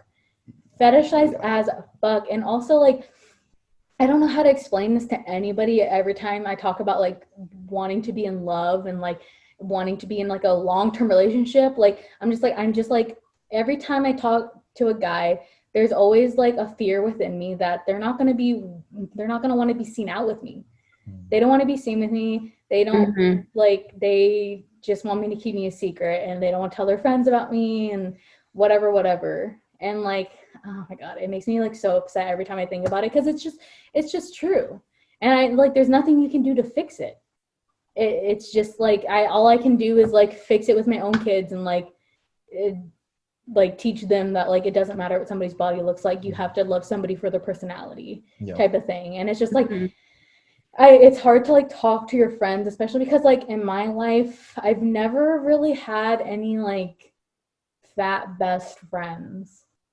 No, all of my friends have been like skinny, conventionally skinny, like conventionally attractive, and like I think that's another reason I avoided the duff for such a long time, because I kind of knew I was always that person. And it's just like hard, because I think especially as a fat person, you kind of like unspokenly know your place in society because the way like media and like everybody portrays it. But like when you try to speak up about it, like I've seen like people on social media try to speak up about how fat people are like displayed and they get attacked for it.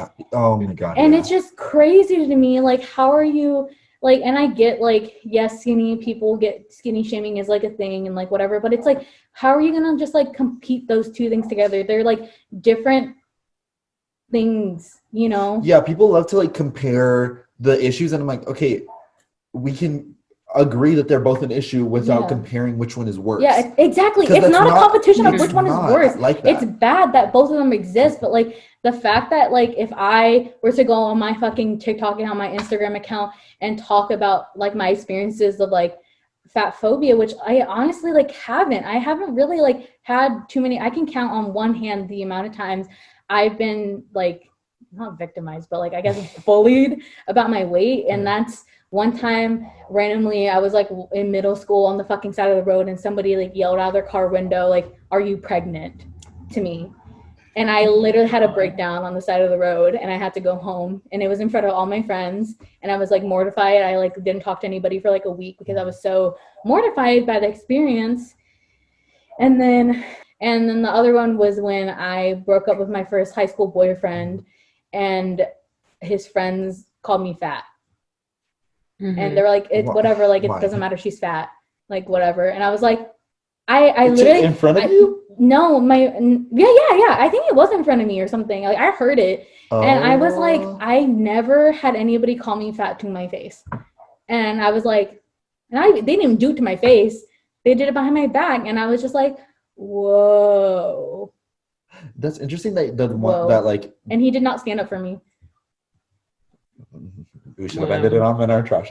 What was I gonna say? Oh, that it's interesting that your like experiences with like bullies and weight are like, well, like we kind of talked about this last time, that are more like verbal, but mine are like more like physical and confrontational. Mm-hmm. Interesting. It is really interesting. And also like and another reason like being like a fat woman, like it's definitely it's not like people verbatimly like saying it to your fucking face. It's just like you see how you're being treated differently than like your friends, and like especially in club settings. Mm-hmm. Oh my God, I only had like a small like fraction of that shit, but like my friends would be like, my friends still don't know this, I've never told them this, but I was just like, I didn't want to go out to club because I was sad that I wasn't getting attention. And I know that's like gross. No, I know exactly. Okay, yeah. It's not I gross. Get what like you mean. It's weird when everyone else is off with some random person and you're like, no, literally, I can only be the fucking funny, like the comedic relief, because that's what the movie sells. You're the comedic relief. Yeah, it's like, and I want my own romance story. Like, why can't I have? And that's why like I get like kind of like offended sometimes when like my friends don't consider me. Like, I know it's so stupid and like it really doesn't mean anything, but like I get in my head sometimes, as we all do, and it's not that deep, but like, you know, when it's in the moment, like my friends don't ever like, it's like, oh, who's gonna get a relationship next? I'm never that person. I'm never like, you know, like who's more likely to like, oh, who do you guys think is gonna get a boyfriend next? Yeah, I did. You know, yeah. Okay. Yeah. I was like, I don't think he's getting it. Like, do you guys like you rank that like yeah. I remember like towards like the end or like in the middle of like senior year of high school, my friends and I were like, okay, like what's the order that we're all gonna lose our virginity and blah blah blah and like all that kind of stuff. Oh, like, yeah, like that kind of stuff. Yeah, and it's like I'm never at the top. I'm never even like the top 3. And I'm like, I know they're not meaning it maliciously, and I absolutely no shade at any of friends that I've had. They are.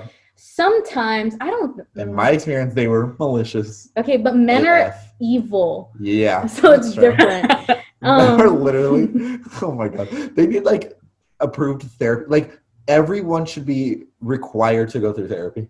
Yeah. To move on. Yeah, there needs to be better resources in public schooling. Like it should not be this expensive. Yeah. Anyway, sorry, me going on a therapy tangent. No, it's okay. Men do need to go to therapy. Yeah. Absolutely. Stop using women as your therapist. Yeah. Oh my God. Sorry. Could go on a whole different tangent. Have you seen that? Wait, really quickly. Have you seen that TikTok? It's like, this is not related at all. She's like, it's like a lady, and she's like, men, we are not your therapy. And then the guy is like, I forgot what the guy said. He does the clapping thing, and then the last person does the cup song. Okay, yeah. I laughed at that for a good hour. It's not that funny, but it is funny. But I'm literally red thinking about it. That's okay. And I think also like it's like hard for me because I'm like, well, if men don't like me, like, well, what the fuck am I supposed to do? Like, to all my knowledge, I like men. I don't even know if I ever like women. Like, I've never thought about them like that. And I felt like at some point, like being 100% honest, I was like trying to force myself to be bi or like pan or something because I was like, men aren't gonna like me, but women are great. So like, why the fuck don't I like them? And like and I was like kind of forcing myself to like try to be gay. And I think that's so weird. And I like it's hard. It's embarrassing, like fucking admitting that, but like, no, because I feel like a lot of people go through something. Yeah, and they try to play it off like, oh, I'm just experimenting. Sexuality is very weird. It is. I think weight 100% plays a part into whatever sexual experience you go through. It's your body is 100% part of it. Whatever shape or size you are. I would always get hit on by women when I went out, but I would never get hit on by men. So I'm like, oh my god, like maybe I can like women. I've never tried it. Like, I've only been thinking about men, so maybe I do like women, and it didn't happen that way. I am unfortunately just straight. it's like back tears. No, yeah, like I completely get that because like I'm bisexual, but like I've been constantly, like for the past like year or two or whatever, like constantly thinking about like am I bisexual or could I be a lesbian? The thing is, like, I know that I like girls, right? And so then when I'm trying to think about my attraction towards men, I've had tons of men crushes before. I think I've had more crushes on men than I have on women. And so it's just like, crushes are a thing, but comp het is also a thing. And so I'm like, were my experiences with men like so like traumatizing that like it's completely like me, like when I envision myself with a man, it's hard for me to envision myself with a man when I'm in a scenario where I'm not skinny. So it's like I can't imagine a guy like even just like not even like touching like in a sexual manner, but like touching, like, you know, like when like guys like they like pat your back or like something. I can't even do that because like I think about that and it like makes me like shrivel up. I think that when we talk about I think that when I'm me trying to say that, oh hey, I like guys is also like as well, just to explain my bisexuality is, I feel like that's trying to affirm to myself that like lesbians are treated like really horribly just because they're not attracted to men, and that like leads into a whole other thing of like misogyny and because like lesbians everything appealing to the male gaze. So being touched is like such a weird thing. Especially period. And I think especially when you're fat, because especially when you're like uncomfortable in your own skin, the thought of somebody fucking seeing you naked, hugs. Okay, so like we're kind of like diverging a little bit from topic, but I still think it's like interesting, like from like a people perspective. But I remember I used to be like very lovable, I loved hugging people, blah blah blah blah. And I remember I went to camp. And like one of the adults, like a whole ass adult leader, hugged me, and then she said to me, oh my god, Kim, you feel like a teddy bear. Everybody come hug Kim because she feels like a teddy bear. And I literally, after that day, I didn't give anybody fucking hugs because I was so mortified. Something like that happened, like almost exactly happened to me. Whoa. Where I was like, so like I've never really liked giving hugs, like because I like all I can think about is when someone's hugging me is like where their arm is gonna be, and like if they're touching like a roll or like if they're touching something. And like I remember one time I think it was middle school, because I remember I got to middle school and everyone suddenly is hugging and like a lot. And I remember someone hugged me and they were like, oh my god, you're so squishy. Oh my god. And I was like, so now when I would hug people, I would do it like sideways so that they're not like touching the part where there's like rolls. They're just like this, and then or like would people lay on you and use you as a pillow? I'd get that like my thighs or my stomach, like all the time. And you know what? I'd allow it. I'd be like, oh yeah, like you please me as a pillow, it's fine, like hee hee, like you just try to use that as like a joke because you don't want to say no. You don't want to make it weird. You don't want to make it weird because then like, oh, it's not that big of a deal, and you're like, it's a big deal to me though. Like, and then also I remember that happened, and then like after that I had like issues with like anybody like touching me like in general, like not even like a sexual manner, like just hugs, like somebody like even like touching my shoulder, like that literally just made me exactly. And I remember one time I was with my friend group and we were at a movie theater, Warm Bodies. I can never watch that movie ever because of this experience. But we're all like in the front row because we're like fucking weird and like in high school. And then one of the guys had like a crush on me, and he put his hand on my thigh and like started like going up, and I literally was like, no. Because also before that in middle school that happened to me in the middle of class. A boy did that to me. A boy had a crush on, so I was like trying to impress him, so I let it happen, and then I felt so guilty afterwards, you know. And so and then that happened again in the movie theater, and every time a man touches me, I can't do it anymore. Like even like the other day I was like at this place and we were like talking in like a group, and also COVID, don't touch people. Like, why are you touching people? Like I had a double mask on. I was like sitting in a chair, like everybody was like all around me, and actually no, I was like leaning on the table. Anyways, but this guy came up and like put his arm around me. Also, I don't think he was wearing a mask. Oh my God. So I was like, first of all, I don't know you. Why is your arm around me? And like I don't know. So anytime a man tries to touch me, I just can't do it. And like that's also like led into like my intimate life. Like it's I can't. Like I freeze. I get anxiety attacks. Like I feel the need to be under the influence when I like do things because like it takes my mind off of it. And like I shouldn't have to feel like I need to be under the influence to like experience things. Yeah. Period. Right. Like I shouldn't. And that sucks because I feel like the way people like fat people are portrayed in the media, again, like it just makes me feel not good enough. Like flat out, it just makes me feel not good enough. Like I'm not deserving of this love because people generally do not like fat people. Yeah. That's how I get back into the media. Yeah. And then like and we're talking about like I do not a lot, but like it's just like I'm on Tinder and Bumble just because like I'd like to be assured sometimes. And I remember literally in middle school seeing those like social experiments where they would have a woman put on a fat suit when she met up with her date in person, and like and the guy would be like, you're disgusting, you look nothing like your profile picture, like that's absolutely horrible. And that's like very terrifying. And especially like I remember like I saw this statistic where it was like women think that like when they're meeting up with someone they're meeting online for the first time, like their biggest fear is them being like sex trafficking or a murder or something. A guy's biggest fear is that the woman is fat.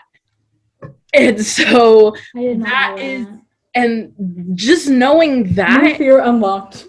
It's terrifying. It's just knowing that whenever my friends talk about online dating, and like I very, very recently I've had this conversation, and they're like, oh, like I met up with this guy on online, like I met on Tinder, and I'm like, you're meeting up with them? Like I was just like, I know, literally. I'm like you have like the moment they asked me for my Snapchat and Instagram, I ghost them. Like, really? I don't want them to see me, like unless I feel comfortable with them. I don't want them to see me. I'm scared that they'll look at my Instagram and it's just gonna be like, this is not like my Tinder or whatever.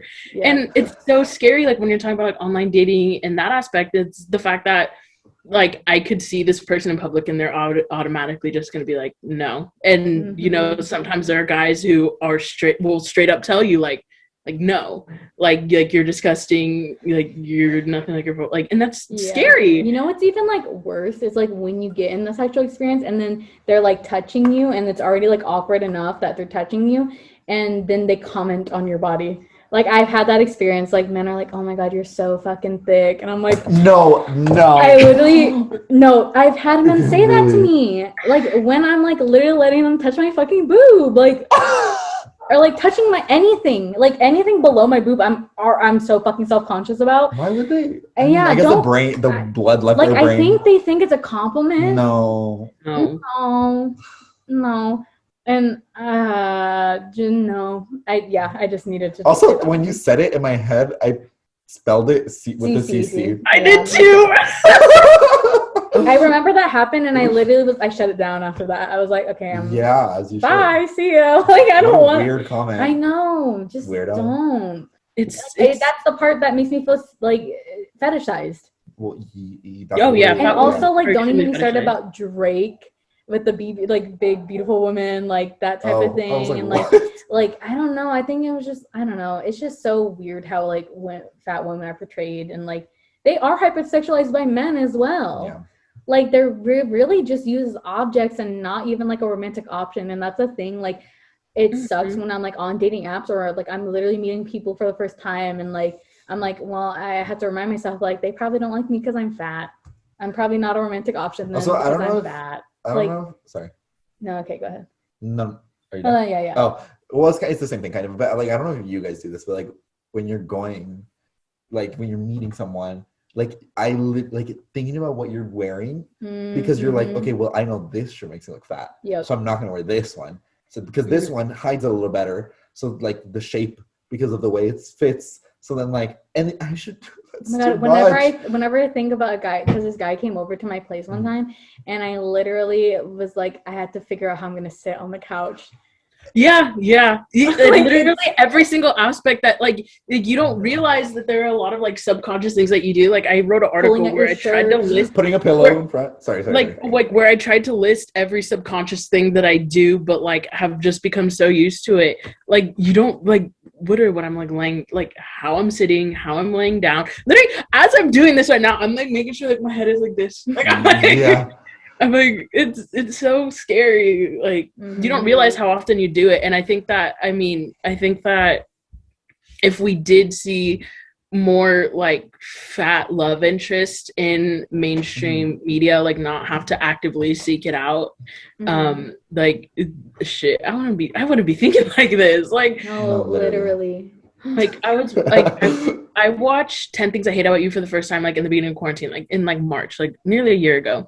And I remember I watched that movie, and that was the first time in my entire life where I cried. Like, I was, like, crying hysterically. I was, like, laughing because, like, oh, my God, this is so stupid that I'm crying about it. But I was also crying because, like, I was super duper emotional about it. I cried because I wasn't a skinny white girl. Like, and the same thing happened when I watched Easy A in January. Like, I just cried because I was like, wow, like, I'm, like, the fact that I'm, like, there's a good chance that I'm never going to see, like, a nice rom-com that has, like, a fat woman as their main character where her fatness isn't touched upon at all. It's just a normal thing that isn't brought up. Like the fact that who knows when I'm going to be able to see that. And I'm probably only going to have one choice for that kind of thing.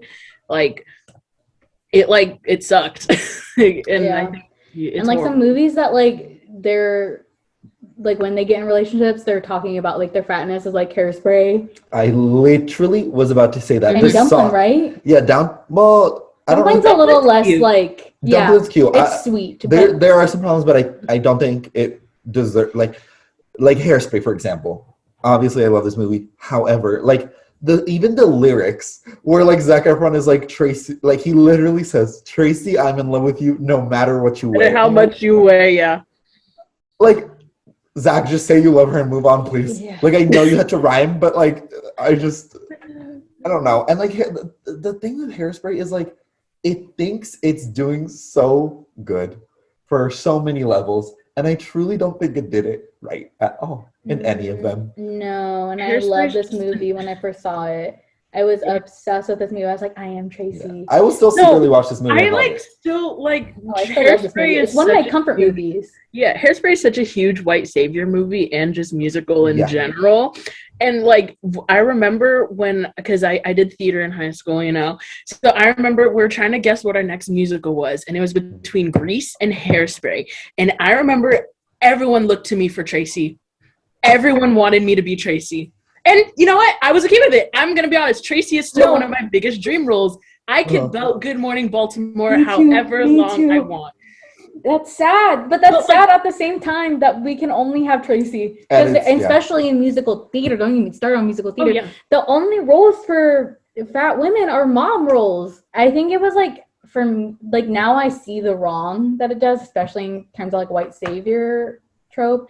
But when I first watched it in 2009, especially because it happened at like the peak of like High School Musical fame, like, and the fact that Zac Efron, like the hottest boy alive at that moment, was interested in a fat girl, I literally, wow. life-changing. And I think that meant a lot to a lot of fat kids.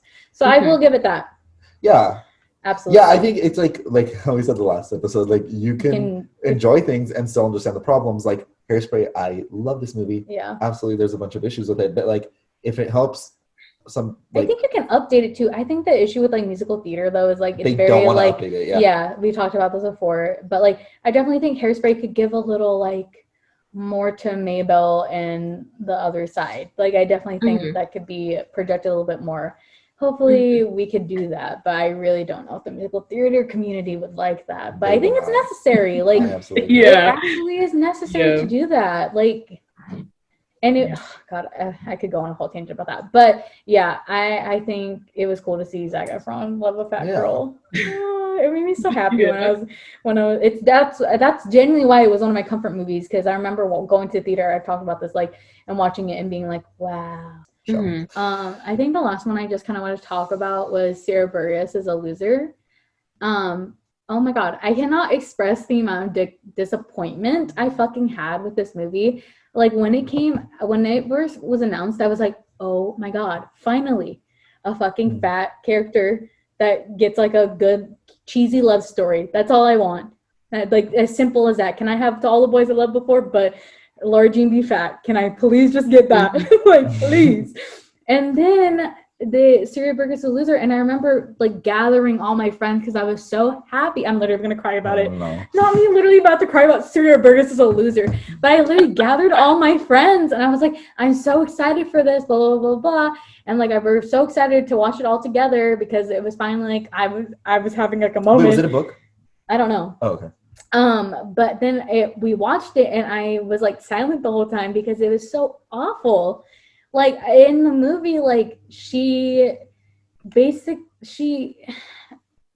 oh my God, doesn't she, like, I kind of blocked it out because I was so angry about it, but like, doesn't she like, basically like sabotage her friend, like publicly embarrass like the other girl? Catfishes a guy and like lies. It's very weird. Catfishes, and I was like, why can't you just be yourself? When because I haven't seen the whole movie, I've seen bits and pieces because my friend was watching it, but like there's this one part that I was like, no way this is real, where it was like, so the other girl is the guy thinks it's this other girl, and the conventionally attractive, skinny, blonde girl. Centineo? Yes, Noah. Okay, so Noah Centineo thinks he's gonna kiss this one girl, and then she's like, "Oh, close your eyes," and then the other Sarah Burgess comes and kisses him instead, and I was like, "There's no way they just put that in a kid's movie." I know, no, literally, I was the like, most iconic thing I've ever seen. No literally, way. And then like she gets jealous of like the blonde girl, right? I'm so sorry to this woman, but like she literally publicly embarrasses her, and like.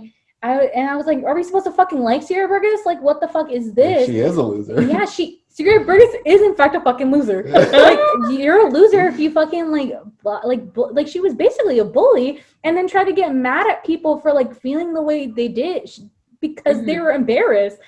And I just was like so mortified. I literally told her, I was like, I don't want to talk about it. Like, I'm so disappointed, and I was so sad about it. And Sarah Burgess is dead to me, and I was so embarrassed. I was rooting for her. We were all rooting for you. I find that okay. I hate Sarah Burgess as a loser. However, when I first watched the movie, I fucking loved it. I watched the movie, I remember I waited till midnight. I had a paper due that next morning, but I just sat there and I like sat in my room and I watched the movie. I cried so much, and I like sobbed, and I was like, oh my God, like I'm like seeing myself represented. And I think that, and then when I started seeing other people's reviews, and then I rewatched the movie, and I was like, oh shit, this is really bad. Like, I think I was just so caught up in the fact that I was represented in a rom-com that I like completely like ignored everything that was going on the side.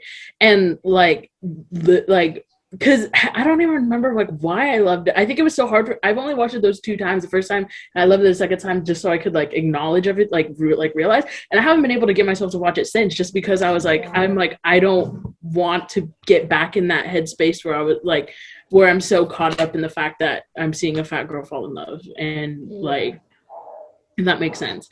But Yeah, I remember like, oh my god, I watched that movie and I was like sobbing. I was like, oh my, yeah, and then now I hate it. Yeah, I definitely think I probably would have had the same reaction if I like watched it by myself. But the fact that I rallied all of my fucking friends and I was fucking writing so motherfucking hard for this movie, I was just like so embarrassed. I was like, this is not what I expected. I'm so sorry, guys. You've done that before, but my friends were like, it wasn't that bad. It was cute, and I was like, please don't try to make me feel better about this. I'm so embarrassed. Oh, yeah. And the fact that that was like the first Netflix movie to like have that, and it was so bad. I was just like, wow. Yeah. Wow, we could have tried a little harder. Just a little bit harder. It was. I feel like it was such easy fixes too. I just feel like to not make it as fucking creepy. And that's not even stuff that like was just like the way they acted. Like I feel like that stuff would have came across creepy in the script, and just nobody said anything. Yeah. Like they were all just like, oh yeah. Yeah. We're like, they were like, okay. They fast tracked it for sure because there's Barb from Stranger Things. Get her in a movie. Noah Centineo. Get him in a movie. That's what happened because there's no way more than 2 people read the script. Book? Like, is it a book? Oh yeah, it's an original movie. That's that tracks. You know, that explains a lot. Yeah, books to read if you like to. Your version is a loser. Yeah. Anyways. I wish we hadn't ended on that one. We always do this. Well, okay, when we were talking earlier, I was like, maybe we should just cut off that whole other chunk, and then we just went into it. So I was like, okay, whatever. Yeah, because I wanted to get. Maybe I'll rearrange the editing. Okay. We'll see. I don't know. In conclusion, there just needs to be more like, again, I feel like I said this last time, but like there just needs to be generally like neutral fat characters. Like literally, they don't like mention that they're fat. Like I want. The character of like Molly in Booksmart, like the way they handle like her and everything else, because they don't really address it and it's very subtle, like how they do. And it makes sense for her character, the way she moves as a character, the way she interacts with like Met boys or whatever, the way she interacts with like life. I just think let's like, again, show not tell, like let's get in the head of the character. And like, if you want to have a fat character, like don't just have them like, their personality trait being fat, just like think about the choices they would make if they were fat, if that makes any sense. Yeah. Because like I'm really fucking tired of people's personality trait being fat, because I genuinely don't think that's my personality trait. I think I have many layers to myself, and I think there, especially when it comes to young adult novels, like I think there just needs to be more representation, which I have been seeing. Like I really went to Target and I was really trying to get a new book, and I saw a lot of plus size characters on the cover of the books, and I was like, okay, Hollywood, why are we making these? There's a lot of source material to have. I mean, granted, I haven't read the books, so I don't know if they're good portrayals, but you know, I don't think it's that hard to portray a fat character in a good light. Yeah, I mean, if anything, being fat is like a subplot. Like it's not someone's entire personality. No. Like I don't know. And the fact that you're like boiling down these people to just their weight is just like your own internalized fat phobia coming out. Period. So, in conclusion. What is your in conclusion, Mikayla? Yeah, I think like basically like you said, just normalized fat rep in media. You really don't even notice it until like you look back at like, your favorite movies or your favorite TV shows, and you're like, wow, there's no fat characters in this. I think just that in general, because you know damn well that you know like multiple fat people in your life, and so like there's no way that everyone around you is just thin. So I think just representation in that. And average bodies too, like mid-size and plus size. Like there's so many people like that are arranged, you know, and why are we just like pushing those people into literal background actors? Because I see the diversity in the background actors. Yeah. So like, what's going on? Yeah. Put them in the front. Yeah. It's like I was watching WandaVision the other day, and I think like one of like the side characters is fat, and I was like, oh, like I was like cool. Like I was happy. Like yeah, it's like one of those, and it's just like it's so disheartening that the only way that you can't like fat people can be portrayed is in a way that they have to explain their fatness in a way that their fatness is a part of their personality. It's like justifying that they're fat, and it's like they're either really comedic, they're either hypersexual, it has to be a talking point. It can't just be okay, this person's fat and that's it. And I do think we do have movies like that. And then I also just think like just the obvious fat phobia in movies needs to go away. Like there are tons of movies that are like that, especially teenage coming of age, and like people can justify it and say like, oh, but that's just how teens are at that age. And it's like, okay, but they're like that because they're extremely influenced by the media and that's what they see. And so I think not only would more fat rep in media would help like young fat girls or young fat boys or young fat people, just seeing yourself represented in like just existing is enough. I think literally. Just existence is enough. And yeah. Did you want to talk about your article that you're writing too? Yeah, so I'm writing an article. I write for a blog called Painted Faces. And so we each have little niche like topics that we write about. And so one of the topics that I focus on a lot is fat acceptance. So I'm writing an article kind of similar to what we're talking about like fat representation in media. I'm going to go a little bit into more detail about